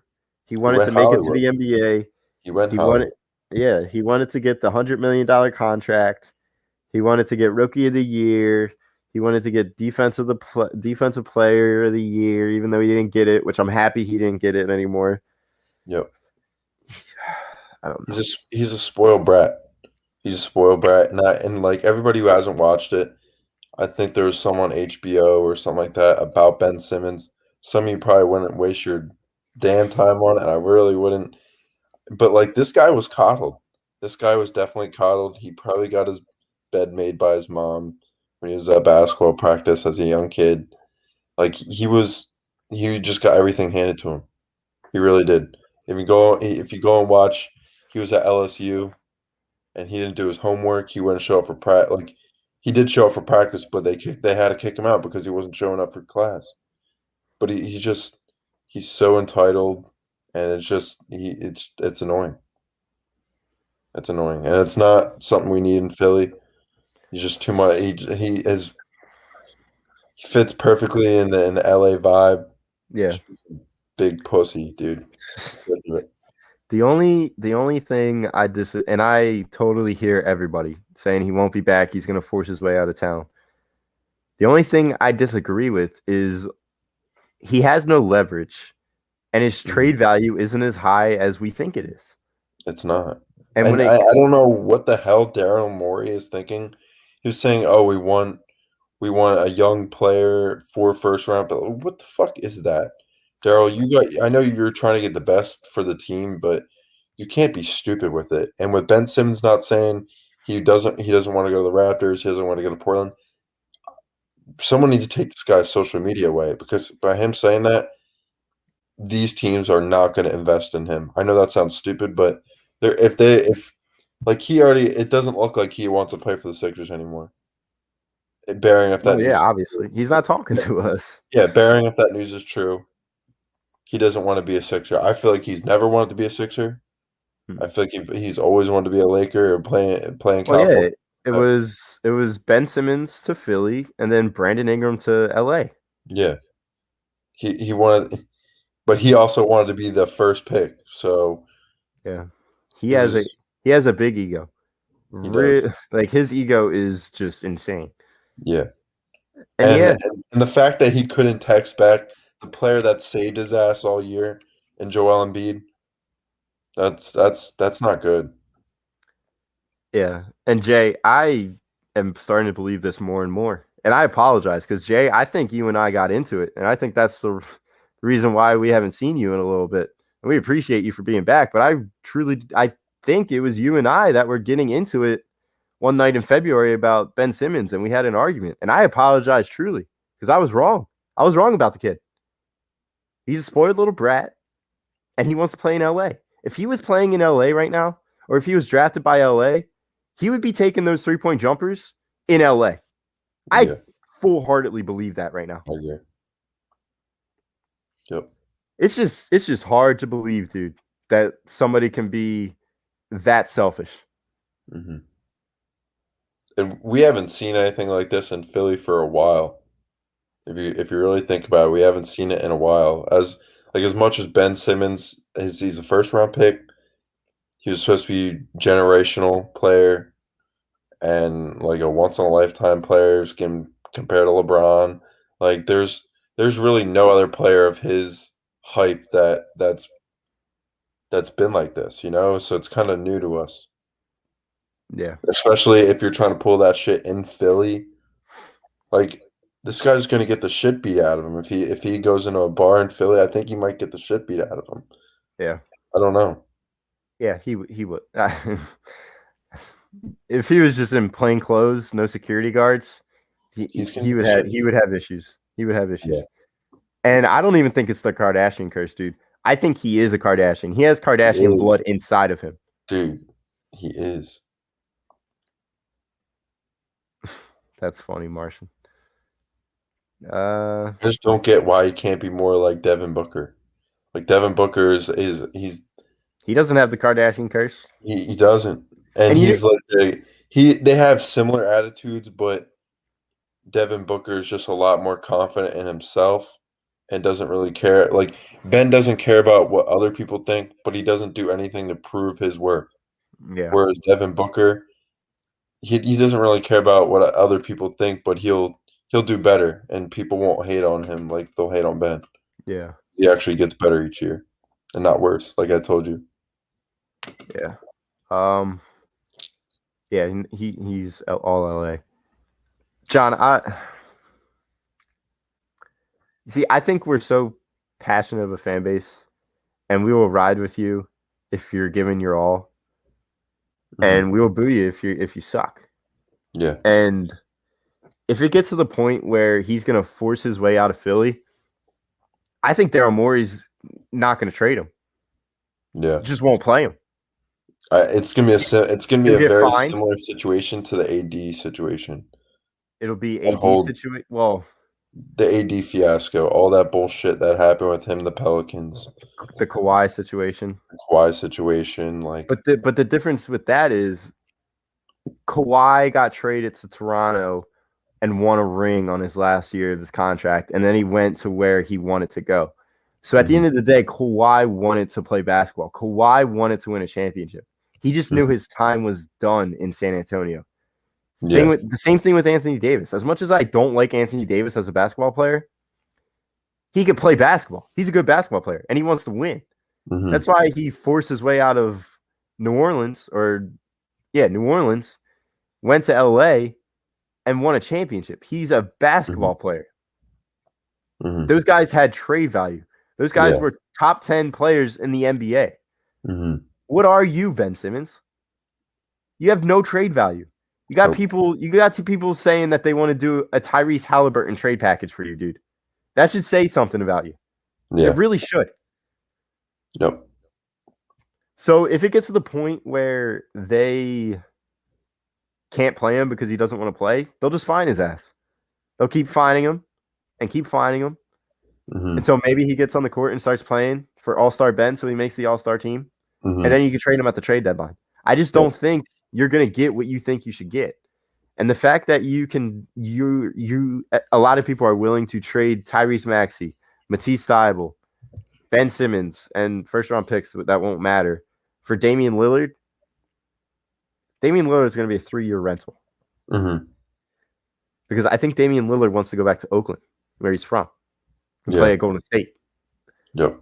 So are we guaranteed a ring in 3 years?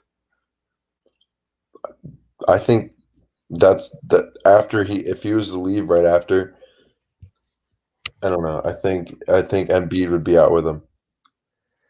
I think Embiid would want to be out with him because that's going to be the best roster you're going to have. Yeah. It's true.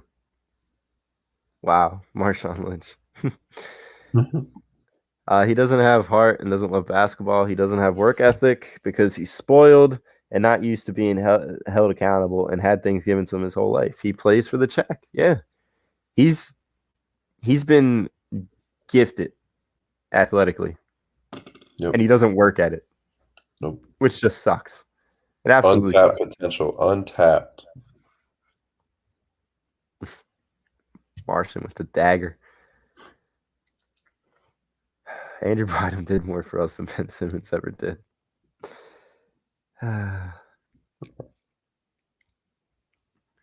So, Nitro, you're thinking if we get Dame for the last 3 years of his contract, we're winning 2 titles. I don't know. Depends on Joel Embiid's health. Depends on what the rest of the East does. It's going to be tough.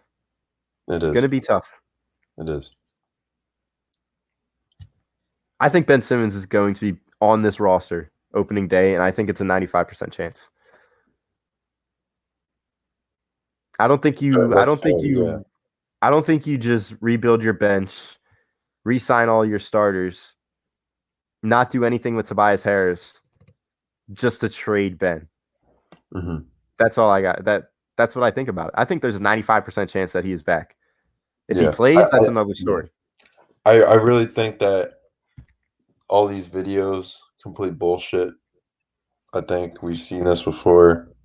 I think we'll still have him back this year. I still feel like the fans, we'll still have those fans that will cheer for him and all that. Yeah. Oh, yeah. Oh, for God, yeah. The moment he puts up a 20, 10, and 10 triple-doubles, I'm going back on the Ben Simmons train. Yeah. I know it's the wrong thing to do now. He's going to post that love me not bullshit.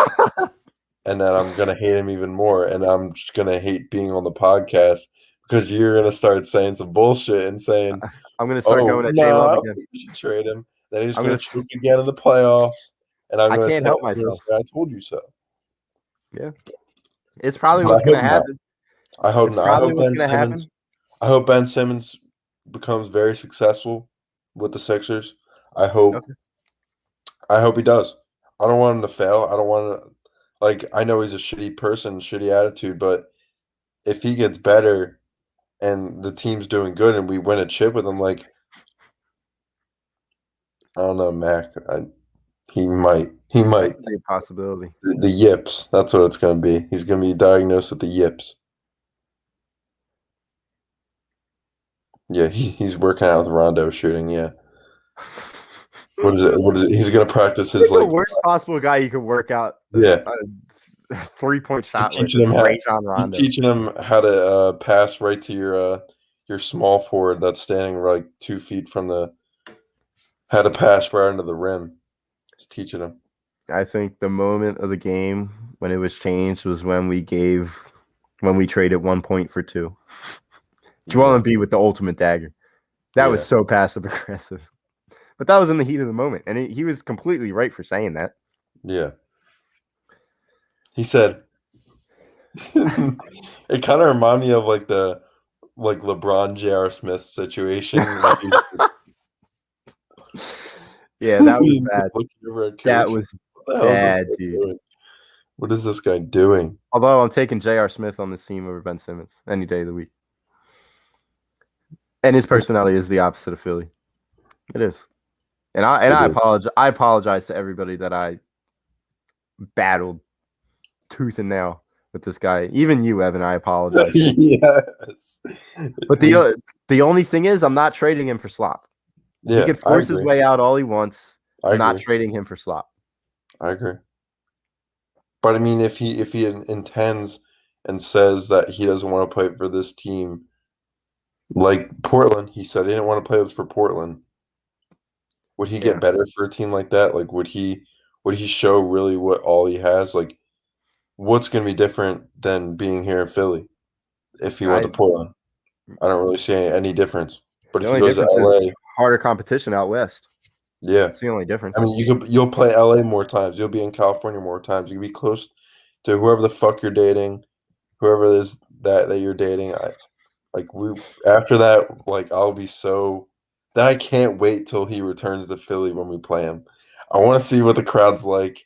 I want to see what Joel Embiid is like. That's gonna be an exciting day when he gets traded and he comes back to Philly to play us. I bet he's gonna pull a Kyrie Irving, dude, fake an injury. Oh, he will never play in this stadium. On another, he will never. He doesn't play against Devin Booker now. Yeah, because the dude stole his girl. Yep, Jordan Clarkson completely torched him. Gave his girlfriend he went like that during the game tour. That was funny as hell. Look, and it'll be like Ben Simmons is a late scratch every single time he comes back to Philadelphia. Yep. Unless he stays and has a great year and he ends up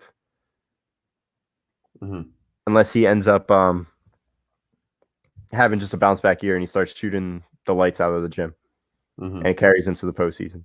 Because if he's averaging 25, 10, and 10, you're not trading him, right? No. Yeah, Are you Mark, happy about the Danny Green signing? I think we talked a little bit about it. Look, are you happy with it? From a personal standpoint, I don't like Danny Green. I don't like him as a person. I don't like what he said about our fans. Yep. But at the end of the day, after thinking about it, if you had Danny Green that whole Hawk series, you win. Yeah, you do. And you could do it. You could do if, what's, ands, buts, what shoulda, woulda, coulda, all you want. It's true. If we have Danny Green, we win. And you could say they didn't have DeAndre Hunter. You could say they didn't have Cam Reddish. We still win if all three of those guys are playing. Yep. Because if DeAndre Hunter, Cam Reddish are playing, that means Bogdanovich and Gallinari that 20-point game. Yeah, that you could only have 5 basketball players on the court at one time, and with every other team in the league besides the Sixers, the rotation shrinks. So that means either Bogdanovich is losing minutes, that means Herter's losing minutes, that means Gallinari's losing minutes. You could only play 5 players on the court at one time. So that's irrelevant. So I don't know. It is what it is. I'm sick of talking about that fucking Hawk series. Yeah. We got the Phillies to hype us up now to help us get through that pain. Yeah, Marky. I think I'd much rather. It's a hot take, but I don't want to say it like that. I don't want to trade our whole future for 3 years of Damian Lillard. I would love Damian Lillard on this team, but if you're not guaranteeing me a ring, I'm not trading the future. Yep. I'd much rather have Beal at the trade deadline. I don't know who said it earlier. Somebody said it. Somebody said the most realistic possibility is getting Beal at the trade deadline for Ben. Because if the Wizards suck, then Beal will probably want out. And if you get Beal for Ben, I would do that. Yep. I'm not giving you Maxey. I'm not giving you Matisse, though. And especially it might be the same situation with the Blazers. I mean, it's gonna be. I think they will be better than they were last year, just because CJ McCollum is gonna be fully healthy and back. Yusuf Nurkic is gonna be back.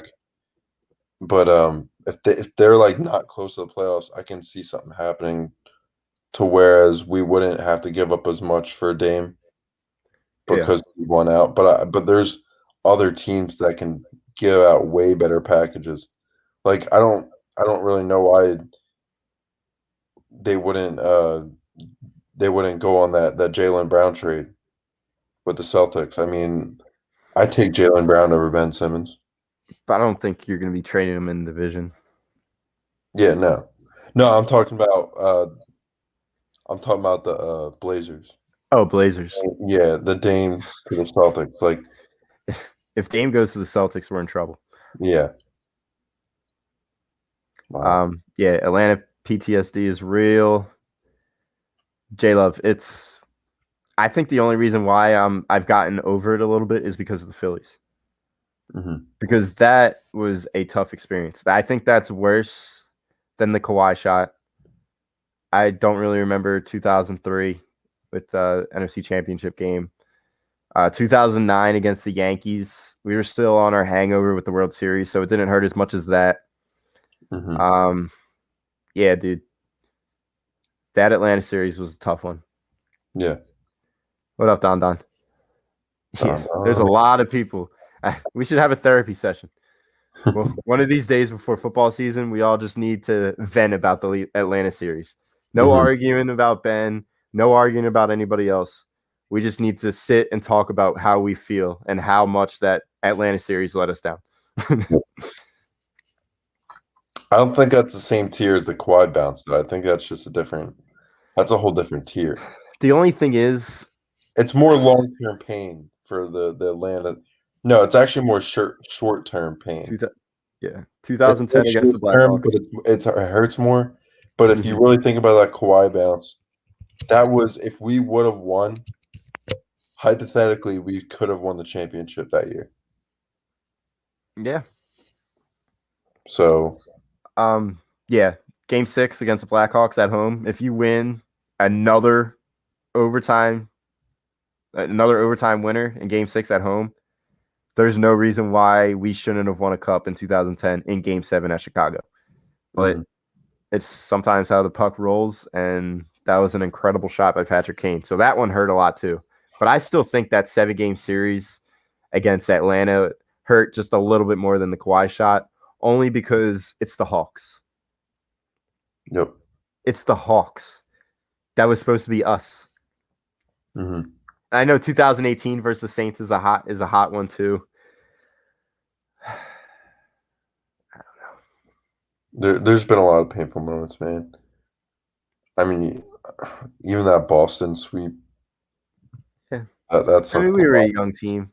Yeah. Did Detroit sign Nickel Roby Coleman? Is that what happened, Don? That sucks. You guys are in for a rude awakening when Slot God goes to your team and just absolutely shits the bed. Yep, Detroit Lions signed him. Wow. Yeah. 2 20-point blown leads, 1 at home, 3 L's at home. We were the best team in basketball for how long at home? And that goes back to you. Yeah. Nitro. Best team in basketball at home at the Wells Fargo Center. Significantly different records from home to away games at the Wells Fargo Center. Yeah. And you lose 3 of those games at home. I'm trying to Absolutely look up incredible. what our record was. I think we only lost. I think we lost 5 maybe at home that whole season. In the regular season.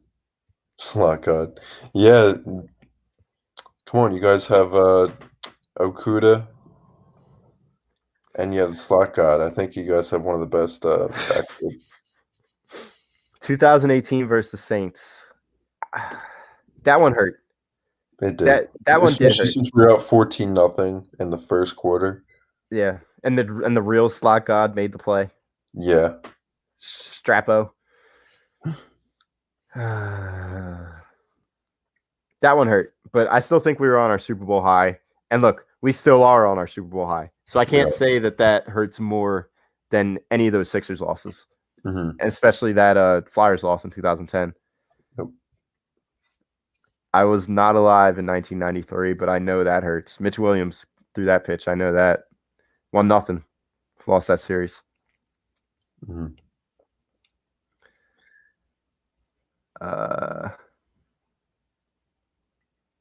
Jimmy J with the Celtics hope. Jimmy J, we love you here at A2D, but I wish nothing but the worst for the Boston Celtics.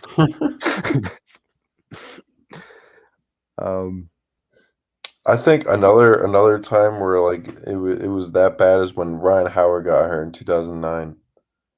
2000 that Achilles, 2011. Yeah, was it that was 2011? I mean, Yeah, that's 2011. when everything fell apart. Yep. That was Doc's good last year of just being elite. That was Ryan Howard was done in 2012. That was the beginning of the end of this Phillies organization for a decade. Mm-hmm. And yeah, 2009 versus the Yankees, we were on that World Series high from 2008. Yep. So I don't think any of these losses are worse than those two Sixers losses. The quadruple doink and just the complete monumental, awful series that we put on against the Hawks. Yep. Yeah, Lou Williams engineering that comeback against us. Dude, I was like, this game's there's no damn way we're losing this. 3 minutes left, we're up by like 9. There's no damn way. And then Lou Williams hits like 4 fucking threes out of 9. I'm like, what? I was literally in the car listening to that, just having a mental breakdown. That's a great comment, Lynch. Wow. Good times. Jimmy J, I was saying Doc was the problem since the Monday after Game 7. And after opening my eyes, I realized Ben was the far bigger problem because we were playing 4-on-5 basketball. Mm-hmm. But Doc is a close second.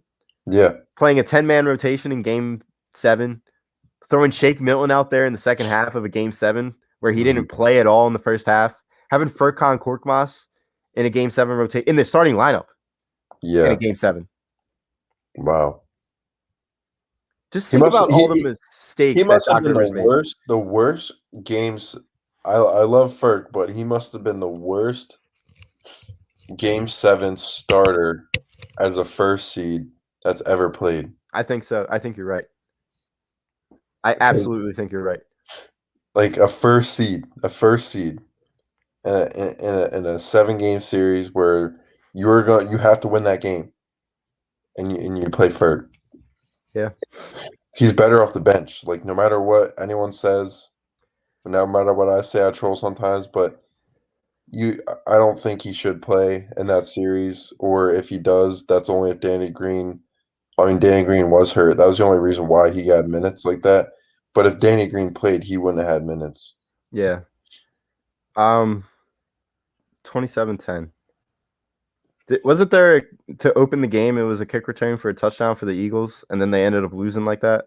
Correct me if I'm wrong. I'm pretty sure you don't know off the top of your head because you were what, 1 year old? Yeah, 2 years old. No. Yeah, I was 3.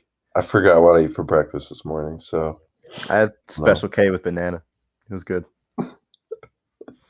But yeah, I'm pretty sure this Sixers loss this year was just as bad as the 2003 loss because you knew that Super Bowl was yours.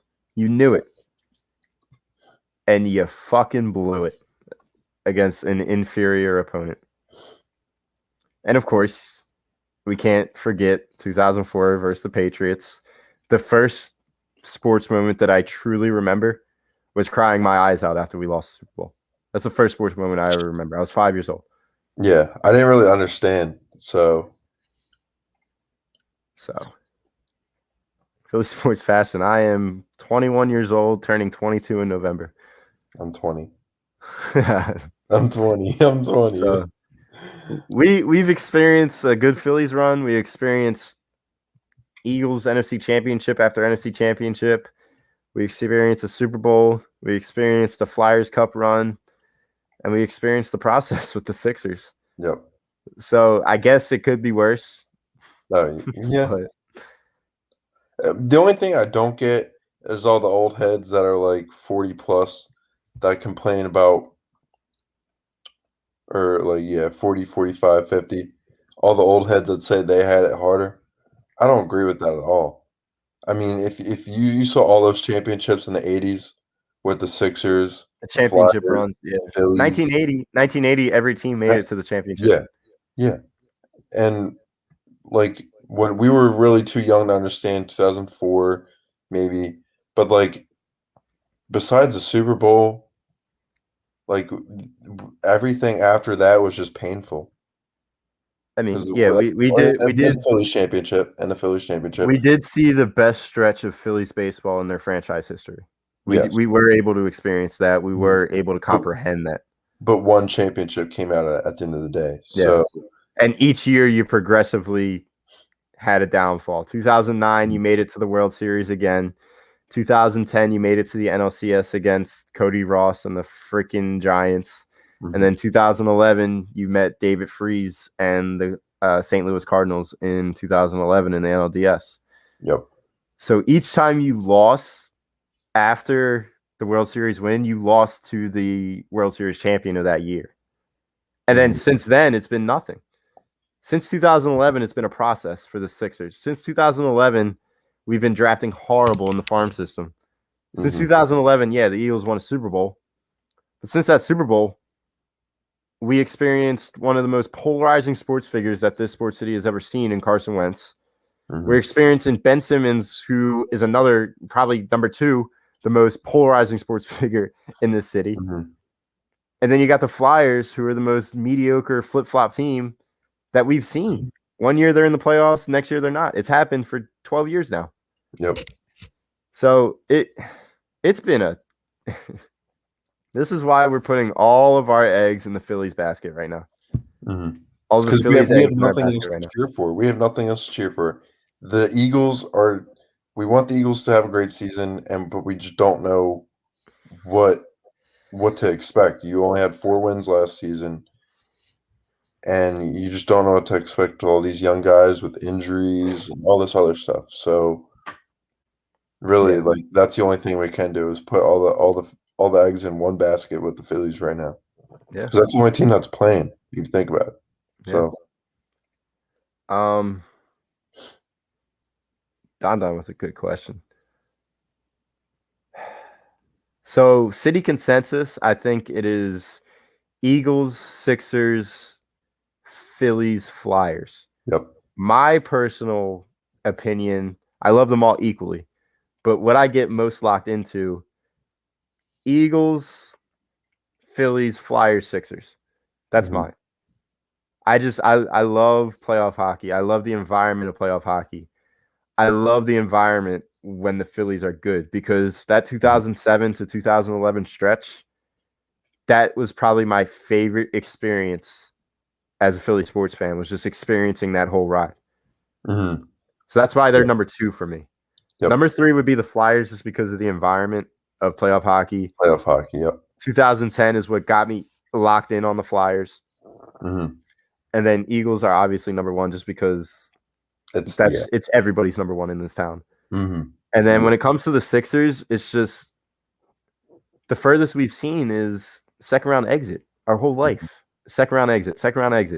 Disappointment after disappointment. Yeah, AI was 2001. I was 2 years old. I was 0. I was a couple months, I think. Yep. But yeah, I think mine would be definitely the Eagles 1, Sixers 2, I think Phillies 3, and Flyers 4. But it was very upsetting to see the decline of the Flyers after they were in the bubble. I do think that they will have a better season, definitely, just because they revamped their defense and all. Carter Hart's coming back. He's got a chip on his shoulder. But for the Phillies, obviously they're doing real well. Watched them throughout the few years when they were really good, when they had one of the best pitching rotations that the MLB has ever seen. To be fair, because you did have Roy Halladay, Cole, Oswalt, and Lee. So that was one of the best teams ever assembled, honestly. I don't know how we didn't win that year. Yeah. But you had that, and then you got obviously the Sixers, who I talk about endlessly at work with people. I talked to my dad today. I was saying, who do you want to see that win the championship the most? And I ranked them, and he ranked them for me. He said number one would be. He said the Sixers number one to win the next championship. Like he doesn't. These aren't like expected. We're just like who would you want to win the next ones? He said the Sixers. Then he said the Flyers. Yeah. He said the Eagles last, just because we've been riding on this Super Bowl high so much. And if this was to happen again, like I feel like just it would just be a whole nother process. But I would like to see I ranked them at 3. I think maybe the Flyers aren't as much for me right now. Like it can wait a little bit, but I'd like to see the Phillies do something. But I really, really want to see the damn Sixers do something because I've been to countless games and like especially throughout the process years. So it's been really it's growing. Yeah. You know? Yeah. Jay, I think like the consensus in Philly is Eagles, Sixers, Phillies, Flyers. My personal opinion, like my favorite is when everything is going well, Eagles, Phillies, Flyers, Sixers. I have the Sixers last just because I haven't seen them go far per se. I've only ever seen them break my heart in round 2 of a playoff series. That's all I've ever known.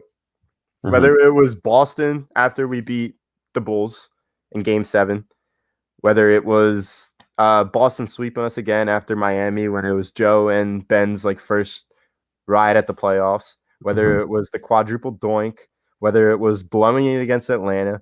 All I've seen is disappointment with the Sixers team. That's why they are low on my priority, like popularity or favorite or whatever you want to say. That's why I have Eagles, Phillies, Flyers, Sixers.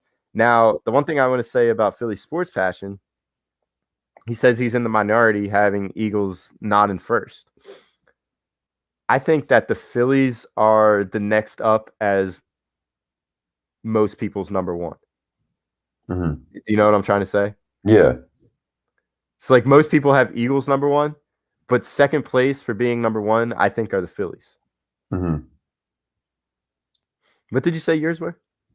I said number 1 was Sixers, number 2 Phillies, number 3 the Eagles, and number 4 the Flyers. Okay.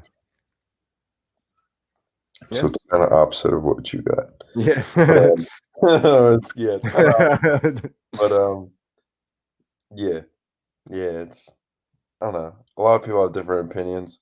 I mean, another championship for the Eagles would be huge, but like I kind of want to be real about it, even though I said that what I hope was, but just like you gotta put a little perspective into it and reality into it. But I just feel like the Sixers more than anything, just because that over the past few years, you've seen the teams who won, and you said that could have been us. We were better than that team that year. They just caught us on a bad night. Really, like the Raptors, we were better than them. The Bucks. Were the Bucks? Do you think the Bucks were that much better than us this year? We matched up. We matched up well against the Bucks. Yeah, and I mean that year. Yeah, the year with the Raptors. I don't think KD would have still got hurt. I mean, he was just coming off the injury. Maybe he would have got hurt again, but you could have won that series. Yeah, you could have won the championship. Anything could have happened in the bubble if you've not signed Al Horford and you got an actual small forward and had Tobias Harris play that power forward position. But I don't know. Yeah.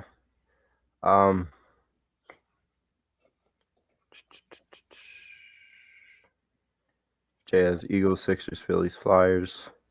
But I'd rather have the Flyers and Sixers win. It would be nice to see each team win a title and see how different it is compared. But I need to see another Phillies. I need to see another Phillies one.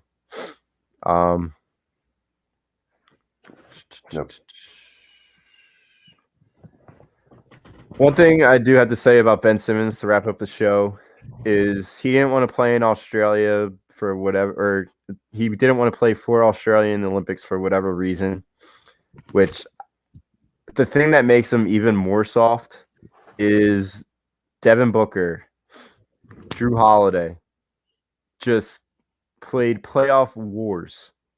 And right after the finals, they go over to Tokyo and play for Team USA. Yeah. That's just the different mentalities they have. Is just wow.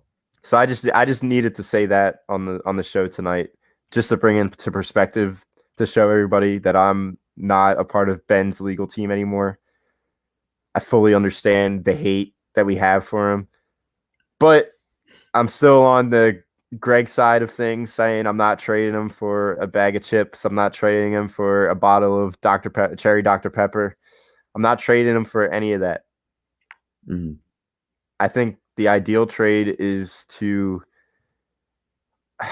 keep him, have him play his regular season self, have him turn into playoff Ben, and then trade him when his value is at his highest. You got to tell him, look, dude, we think you're worth more than what the market says right now. We're going to help you, but you need to help us. You need to show up, and we will get you out of here as soon as we get the right package for you. And that could happen by the trade deadline. If you're that real with him, maybe he'll open his eyes and grow up and grow a pair, and maybe he'll do it. But we'll see what happens. Yeah, we will. And everyone remember, could be Don and be a Detroit fan. Could be worse. Could be worse. Yeah, I know Don was saying when we were talking about the Flyers run, and he was definitely going for us because we were going against Chicago, because Chicago and Detroit definitely have some bad blood when it comes to hockey. Yeah. So we feel you there, Don. So hell, MJ. One more thing. MJ was out gambling, drinking night after night too, and he's the best basketball player of all time. AI partied all of his money away, and he gave it 100% every single time. Ben Simmons is a crumb. Another thing we should talk about before we actually wrap it up, just Eagles. Yeah. Let's talk about some Eagles talk. I heard something, I read up on something about Sirianni that just gave me a lot more confidence in him. During one of the practices, Jalen Reagor wasn't having a good practice, so Sirianni got him up by his face mask and said, "What? Like, let's get it the fuck together. Like, where I'm sending you the fuck home." And then Jalen Reagor went on to have a great practice, and you saw the one-handed catch he made. He went on to catch it like that. So he needs to get people in his face. Yeah. And I want to have a hot take saying it right now. Jalen Reagor at the end of the season will have more yards than Justin Jefferson. He will. He'll have more receiving yards than Justin Jefferson, and he'll have more touchdowns. I'm gonna say right now. I'm not even a hot take, but I'm just gonna say one sentence about that. Actually, it's a question. Who's going to be throwing Jalen Reagor the ball for him to get more yards and more touchdowns than Justin Jefferson? Because MVP, bro. You could say that Jalen Reagor is going to outperform Justin Jefferson all you want. But at the end of the day, I said it last week, and I'm going to keep on saying it. Donald Trump coming in hot, saying we should get Deshaun Watson. But I'm going to keep saying it until week 1, until week 2, until week 3, until he shows me that he's the real deal. This season is all predicated on the growth of Jalen Hurts, and whether he is legitimately the next Russell Wilson, the way we were told he was going to be. Because if Jalen Reagor has an above-average year, this football team is 10-7, and Jalen Reagor could get over 1,000 yards and get more touchdowns than Justin Jefferson. It could happen. But it all starts with it's all going to be on the shoulders of Jalen Hurts. They solely built this football team for Jalen Hurts this offseason. Offensive line coming back healthy. Key signings on the defensive side of the ball to stay relevant, to keep points off the board for you, Jalen Hurts. You have a young offense to build around. You traded up to get the best receiver in the draft, which he is. Devontae Smith is the best receiver in the draft. He was the fucking Heisman. So it's gonna come down to Jalen Hurts. Yep. Shout out J Love. Thanks for supporting us today. Yep, J Going to Love. Italy. Have fun. Italy's a good time, man. I went there for a week. It was fun. Yep. Just don't watch pickpocketers. Watch them. Watch them.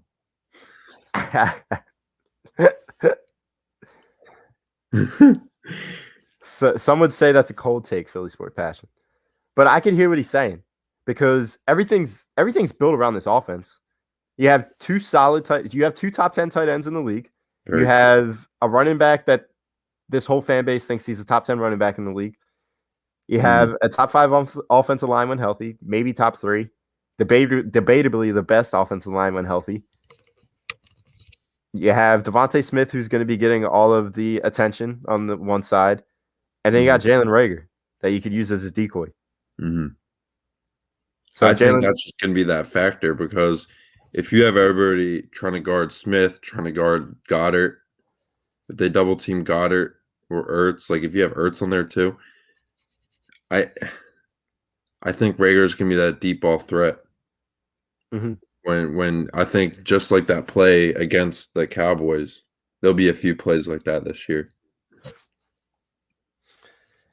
Yeah. Lynch, I'm just saying what Howie Roseman said to us. We weren't going to pass up on Russell Wilson again. That's what he said. Mm-hmm. So let's see if Russell Wilson shows up. Mm-hmm. It's Philly Sport Passion. I honestly agree with you. I agree with you on that. I think we do. In fantasy wise, he will be very overrated this year just because of how run dominant Hurts can be. But in a way that can help Miles Sanders. It can, and it can also hurt him.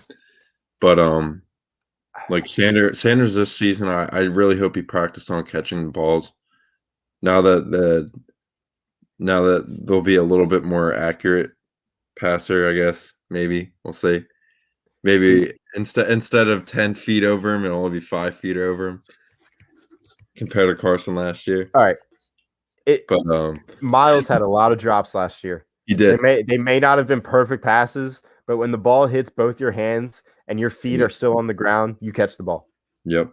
And I agree with that. I was giving him shit for that. And J-Love is that's the main issue with Miles, besides him dropping passes and not being a reliable pass catcher out of the backfield, which he was at Penn State. He's always he needs to stay healthy. If he stays healthy, he's going to be a top 10 running back this year. Mm-hmm. But he hasn't shown us anything to say that he can stay healthy. Yeah. And I mean, there's so many good running backs. There is really out there now. So, and that's also true, Benny. That is also very true. But he also wasn't on the field. Like, we bash Carson all the time because he was injury prone. But there's a lot of guys on this roster that we glorified that are injury prone as well. Mm-hmm. So that's really it. Yeah. He's not Brian Westbrook. He's not LaShawn McCoy. Damn. J-Love. J-Love, we're trying to bring out the happy times with the Philly Eagles right now. The season's going to be predicated on Hurts. I hope he succeeds. I really do. Mm-hmm.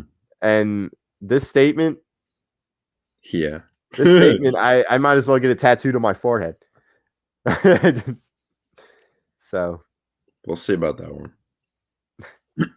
Dude, I'm calling it right now. Wentz will be back by the end of September. He'll be back by the first week of October.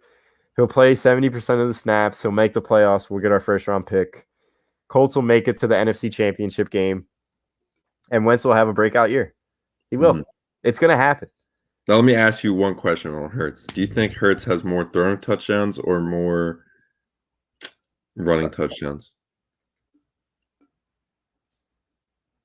All right, so Wentz in his rookie year was 16 touchdowns, 14 interceptions, I believe. I don't think Hurts is going to be getting that's a good question, Evan. I think he's going to get more throwing touchdowns. I think he's going to have 8 rushing touchdowns, 22 passing touchdowns. Okay. Just because it's a pass first league now. 16? 14 to 16, yeah. 14, 16. Yeah. What would you what's the highest you think he can get at? Like, what do you think? His ceiling? Yeah. 26. I think 26 and what? 26, 10 receptions? 26 and 12. 12? Okay. If he has 26 touchdowns, 12 interceptions, and 10 rushing touchdowns, it's going to be a successful year for Jalen Hurts. Yeah. And I think that's feasible. That's possible. It is. Fumbles. Yeah. Can't fumble. Good night, Jay. And one last thing. Yeah. Run quarterbacks with the run first mentality do not win in this league. Mm-hmm. Now, maybe 10 years from now, it could happen. Maybe 2 years from now, it could happen. Mm-hmm. But Tom Brady's winning Super Bowls. Russell Wilson, who, yes, he does use his legs, but he's a pass-first quarterback. Aaron Rodgers, pass-first quarterback. Mm-hmm. Drew Brees, pass-first quarterback. Peyton Manning, pass-first quarterback. Eli Manning, pass-first quarterback. Joe Flacco, pass-first quarterback. I just named all of the recent Super Bowl winners. Mm-hmm. Well, that's why Lamar Jackson hasn't won a ring yet. Because he's that run first guy, and that's not always going to help you. Sam, Russell Wilson is a pass first quarterback. He makes the right decisions. Cam took his team to a Super Bowl, and is he a run first quarterback? I don't know if he is anymore, but was he in 2015? Mm-hmm. When MVP season? I'd have to watch the tape. Yeah. I really do. I would. Steve Young, I wasn't around for Steve Young. I don't know if he was a pass first quarterback. I know he had a hell of a arm. But Mike Vick, who is the best run first quarterback of all time, he never got over the hump. Oh. Why would we want that? If we have that, we're not going 10-7 with a chance at a wild card. No, come on. All of these guys that we're naming, he's not run first. All of these guys that we're naming that we're trying to justify for Jalen Hurts, all of these guys are pass first quarterbacks. Just because he can run doesn't mean he's a run first. I mean, quarterbacks, yes. Mm-hmm. Dual quarterbacks can win Super Bowls, but that run first mentality, it isn't it because it's so easy to defend. Mm-hmm. These guys on the defensive side of the ball. They make tackles 95% of the time. Mm-hmm. Like you've seen it with Jalen last year. Yes, he was a rookie. Yes, he had a terrible game planner, play caller, and Doug. Yes, he had an awful O-line. But the fact that Jalen Hurts was so successful in first quarters and second quarters of the 4 games that he started, minus that Washington game because it was atrocious. Mm-hmm. But the reason why he had those hot starts in those first 3 games against the Saints, Cowboys, and Cardinals was because he was using his legs. He was a run-first quarterback. And then the moment the team had a chance to gather itself at halftime, they shut him down. Mm-hmm. They contained him. They either had a QB spy on him in the middle of the field or they contained the outside. They contained the sidelines. Mm-hmm. And it's real. It's real. Once his first read is covered up, he doesn't know what to do. And I'm hoping to God, and I'm pretty sure he was working on it all offseason. Mm-hmm. From what I'm hearing in training camp, he's been working on it all training camp, and he looks a lot better. Yep. But until he gets into week 1, and he shows me that he can play a complete football game, which Carson has done over his 3, 4, 5 years in Philly. Mm-hmm. Once Jalen shows me that he can play a complete football game and continue to carry on that momentum, I'm going to have my doubts on him. Mm-hmm. And saying, I'm sick of the stats that we bring up at the Big 12 that don't play defense. Name me one cornerback that has been drafted in the first 2 rounds from the Big 12. And then I'll shut my mouth. Evan Taylor can throw 65% as a quarterback at Texas Tech. Yes, sir. And everybody's bringing up the stats. I'm laying it out for you for what all of us see. You want to talk about a recency bias? You want to talk about overrating our players, overhyping our young players, and then watching them fail and then running them out of town after 2 years? I'm just trying to avoid that with Jalen. I want him to be able to grow. Mm-hmm.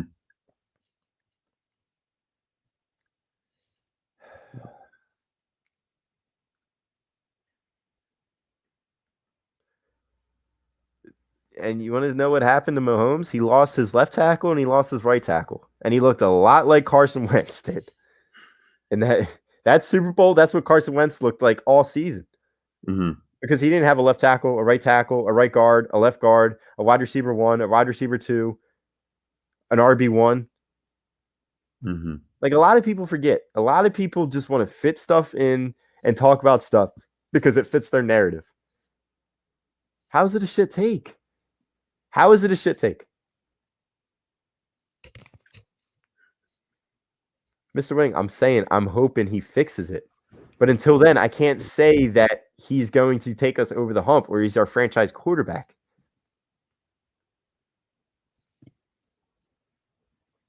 Yes, he was in the Super Bowl because he had legit NFL players around him.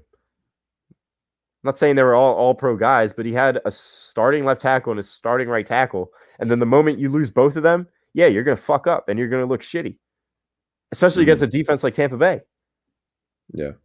I'm not comparing Wentz to Mahomes. I may be comparing their situations because Mahomes had the same situation that Wentz did all season, but Mahomes is far better quarterback than Carson Wentz. And he does have Tyreek Hill and Travis Kelce, who are top 3 in both their positions. 51% of the time. His completion percentage? I mean, his completion percentage was bad because, all right, A, he can't go after his first read. B, he had no receivers. C, his offensive line was shit. D, his play caller was shit. Like, I'm giving him all those excuses. Like, I don't understand what we're doing here. Mm-hmm. Lynch, how many times are you going to say this until I put it up on the screen? Mm-hmm. Yeah, 4 games, 1-3. And awful second halves.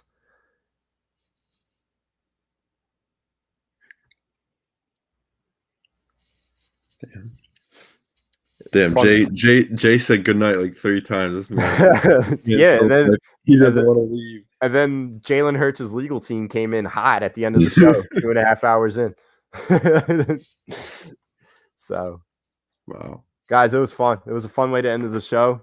Is this what it's going to be all season when it comes to the Eagles? You guys aren't going to let me enjoy Jalen Hurts' growth? We'll see. Guys, I hope I'm wrong. I hope Jalen Hurts is MVP this year because if he's MVP, we're contenders. We're contenders in the NFC East. Yep. Don't go now. we got 8 minutes left, boys. 8 minutes. Oh wait, can I bring up something real quick? Yeah. I know we're talking about Eagles big, but are the Phillies pretenders or are they contenders? What was it? Are the Phillies pretenders or are they contenders? They're contenders. For the strict reason of what both of us said 3 weeks ago. If this team had a legit closer and another starter, we're 20 games above 500 right now. Mm-hmm. And that's leading the league in wins, pretty much. Yeah. And guess what? We got both of them. We got both of them at the trade deadline. Our offense is on fire right now, and we're missing 4 of our starters. Yep. This team is a contender. I agree. All right, back to some Eagles talk. Let's talk shit. Let's talk shit on Jimmy. This is the Jimmy slander hour. The Jimmy slander hour. The Jimmy slander minute. Won that Dallas game, so what? Eagles would have.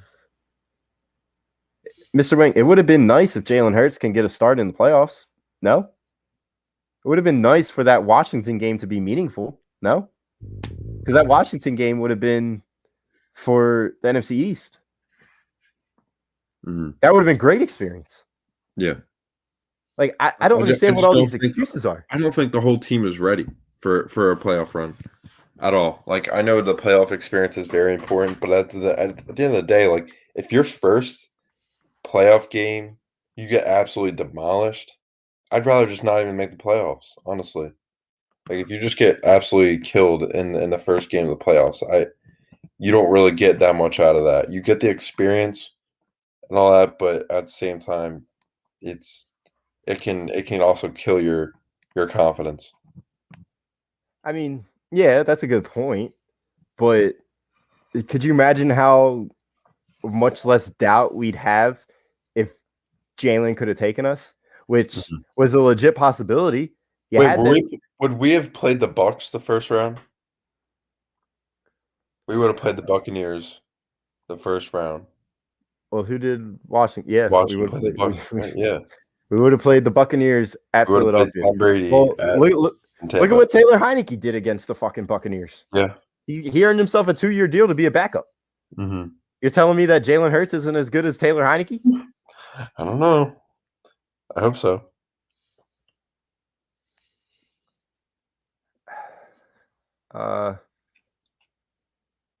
So many, yeah. And this is another reason why this all falls on the shoulders of Jalen Hurts. Like the legal team, you guys should be shitting your pants right now. Jalen Hurts' legal team, because it's all up to him. They did everything they possibly could for this kid to succeed this year. A whole new coaching staff, brand new, rejuvenated coaching staff. And it seems like the majority of this fan base is falling in love with Nick Sirianni.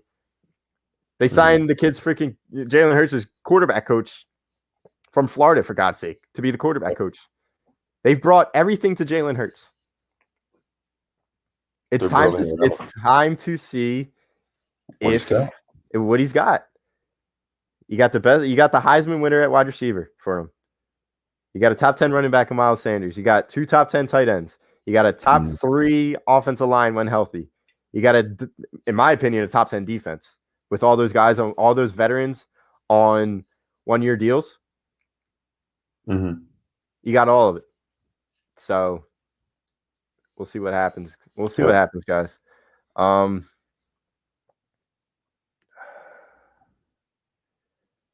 just saw a comment that I wanted to. All right, 2 more last points. So we'll go with what our records will be, which I already said, and then we'll go with what is the quarterback situation look like next year. What do you think the record's going to be, Ev? I said 8-9. I said 8-9. I'm laughing. 8-9 is a solid prediction. But I don't think any more win. I don't think they go above 500. I think 10-7. I truly do think 10-7. Wow.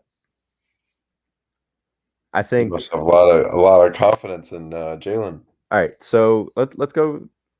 We'll do this. We'll do a full breakdown of the schedule when it gets closer to the season.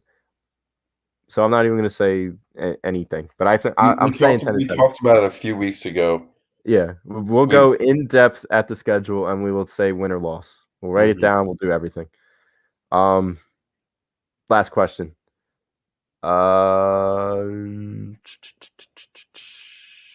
Yeah, Ted, I agree with you on that one. Oh, you always want to make the playoffs, no matter what. So, yeah. And QB situation next year. If Jalen has a mediocre year, do we ride with him? Like I'm talking straight mediocrity. We have an opportunity at the playoffs, but he blows it or something like that, and he just has an overall mediocre year. What do we do at quarterback? I think you ride with him with 1 year after that. It depends really what our record is. I mean, if we have a lottery pick and he plays the whole season, maybe you think about maybe selecting a quarterback, or just keep that in the back of your mind, because Carson Wentz, his first season wasn't that great. Next season he goes and tears it apart, tears the league apart. So with a team that is built similar to what this team is built like. Yep. Yeah, the receivers are much younger, but you have 2 veteran tight ends, and you have the reigning Heisman winner on the offensive side of the ball. But you also do have an older offensive line. The offensive line is going to be 4 years older than they were. Yeah. 5 years older than they were. But we still will consider them a top 3 offensive line when healthy. Yeah. Yep. So defensive wise, we got a lot of young guys. It's gonna matter just as much like how quarterbacks do. It just depends on so much on their defense as well. Because if your defense is putting you in a good place, you'll be scoring a lot of touchdowns. Yeah. So I think you ride with him one more year if he doesn't do that great this year, because you can't. Don't give up on him too quickly. I don't think. Run it back. This is what we do in Philly. Run it back. Hey, that's what. Shout out to DJ. Yeah, run it back. That's what we're doing with Sixers. So we'll see what happens, guys. Guys, it was a hell of a show. The Phillies are rejuvenating us. A rejuvenation. Hallelujah. The Sixers are going to be back in no time. Starting at point guard. Tyrese Maxey. 6-year point guard out of LSU. Ben Simmons. Boo! Fuck out. Kayvon. I'm not going to be scared to root for Jalen. I'm rooting for Jalen this year. I really am. But I'm telling you, it's going to fall on his shoulders this year. Mm-hmm. I'll keep on saying it. I don't care. I don't care how sick the Jalen's legal team gets. I'm going to keep on saying it. So, And I think Aaron Rodgers is a free agent next year. Correct me if I'm wrong. Do we make a run at him? No. Too much baggage. Yeah. Too much baggage. Aaron Rodgers? Yeah. He's a brat.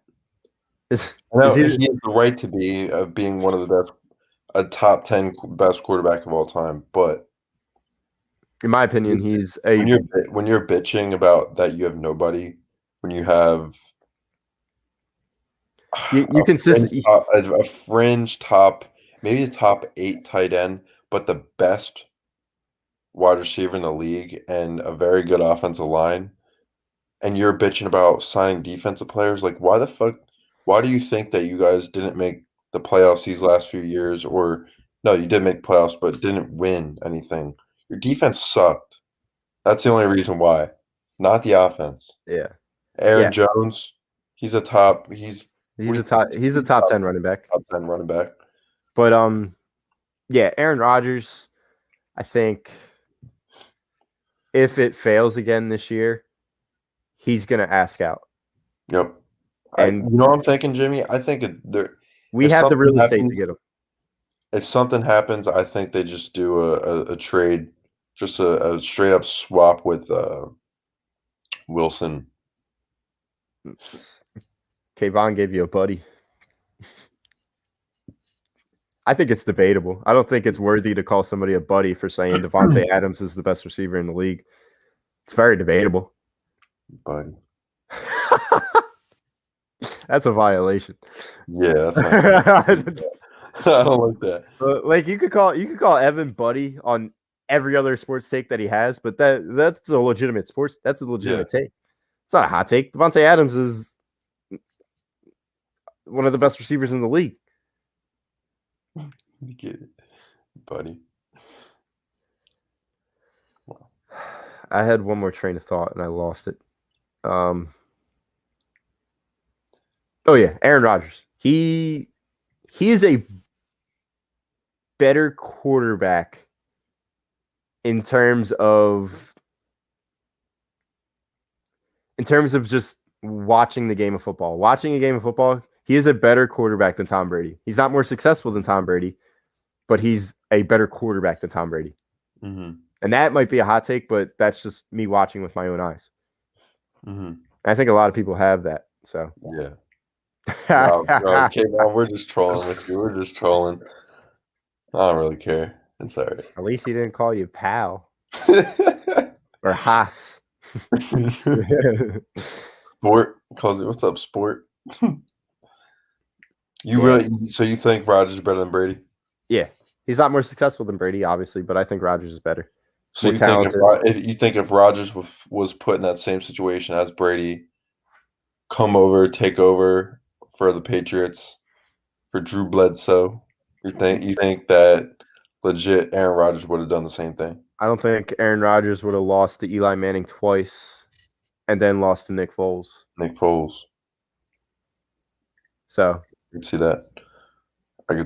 But at the same time, he's been. I mean, they've never really had the best wide receivers on the Patriots. Like I could probably say this is probably correct that Devonta Adams is better than any of the wide receivers that except Tom Brandon Brady Moss. has played with besides Moss. That was very long ago. I mean, Brady also had one of the greatest tight ends of all time for how many of his rings? In Gronkowski. Almost all of them. 3 or 4 of them. Almost all. Yeah. So 4, yeah. It's a lot. And everybody knows I'm a Brady hater. I think I hate Brady more than I hate Trae Young. Mm-hmm. But I'm just speaking. And I think Belichick's going to have a bounce back year with the Patriots. Mm-hmm. I think he's going to turn the fuck is his name from Mac Jones into a hell of a quarterback. He might not start right away, but I think he's going to be a hell of a quarterback. Mm-hmm. Brady won a lot of Fugazi Super Bowls and lost 3 bad Super Bowls. Like, all right, the Eagles Super Bowl, yes, wasn't his fault, but in the biggest moment of the game, he turns the football over and loses a shootout to Nick Foles, and then you lose to that bum Eli Manning not once but twice. Mm-hmm. That guy's a sack of potatoes. Come on, you couldn't. Eli Manning. Wow. So, all right, gentlemen, hell of a show. It's great talking to everybody. I'm so pumped for the Phillies, and I'm so pumped for Week 1. Yep. I can't wait for Monday, September 13th, when we get to come on the day after the first game against Atlanta. It's going to be fun. Yep. So tune in then. Tune in every Monday night, 9:30. Go follow Phlite Zone. Instagram. Yep. Yes, sir. Phlite Zone. Always brought to you by Body Check Wellness. Body Check Wellness. It is great. Just a great product. Great product in general.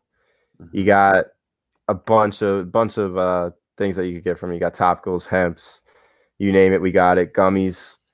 Woo. You go to bodycheckwellness.com, use promo code A2D, get yourself 20% off, and we're brought to you by Body Check Wellness every show.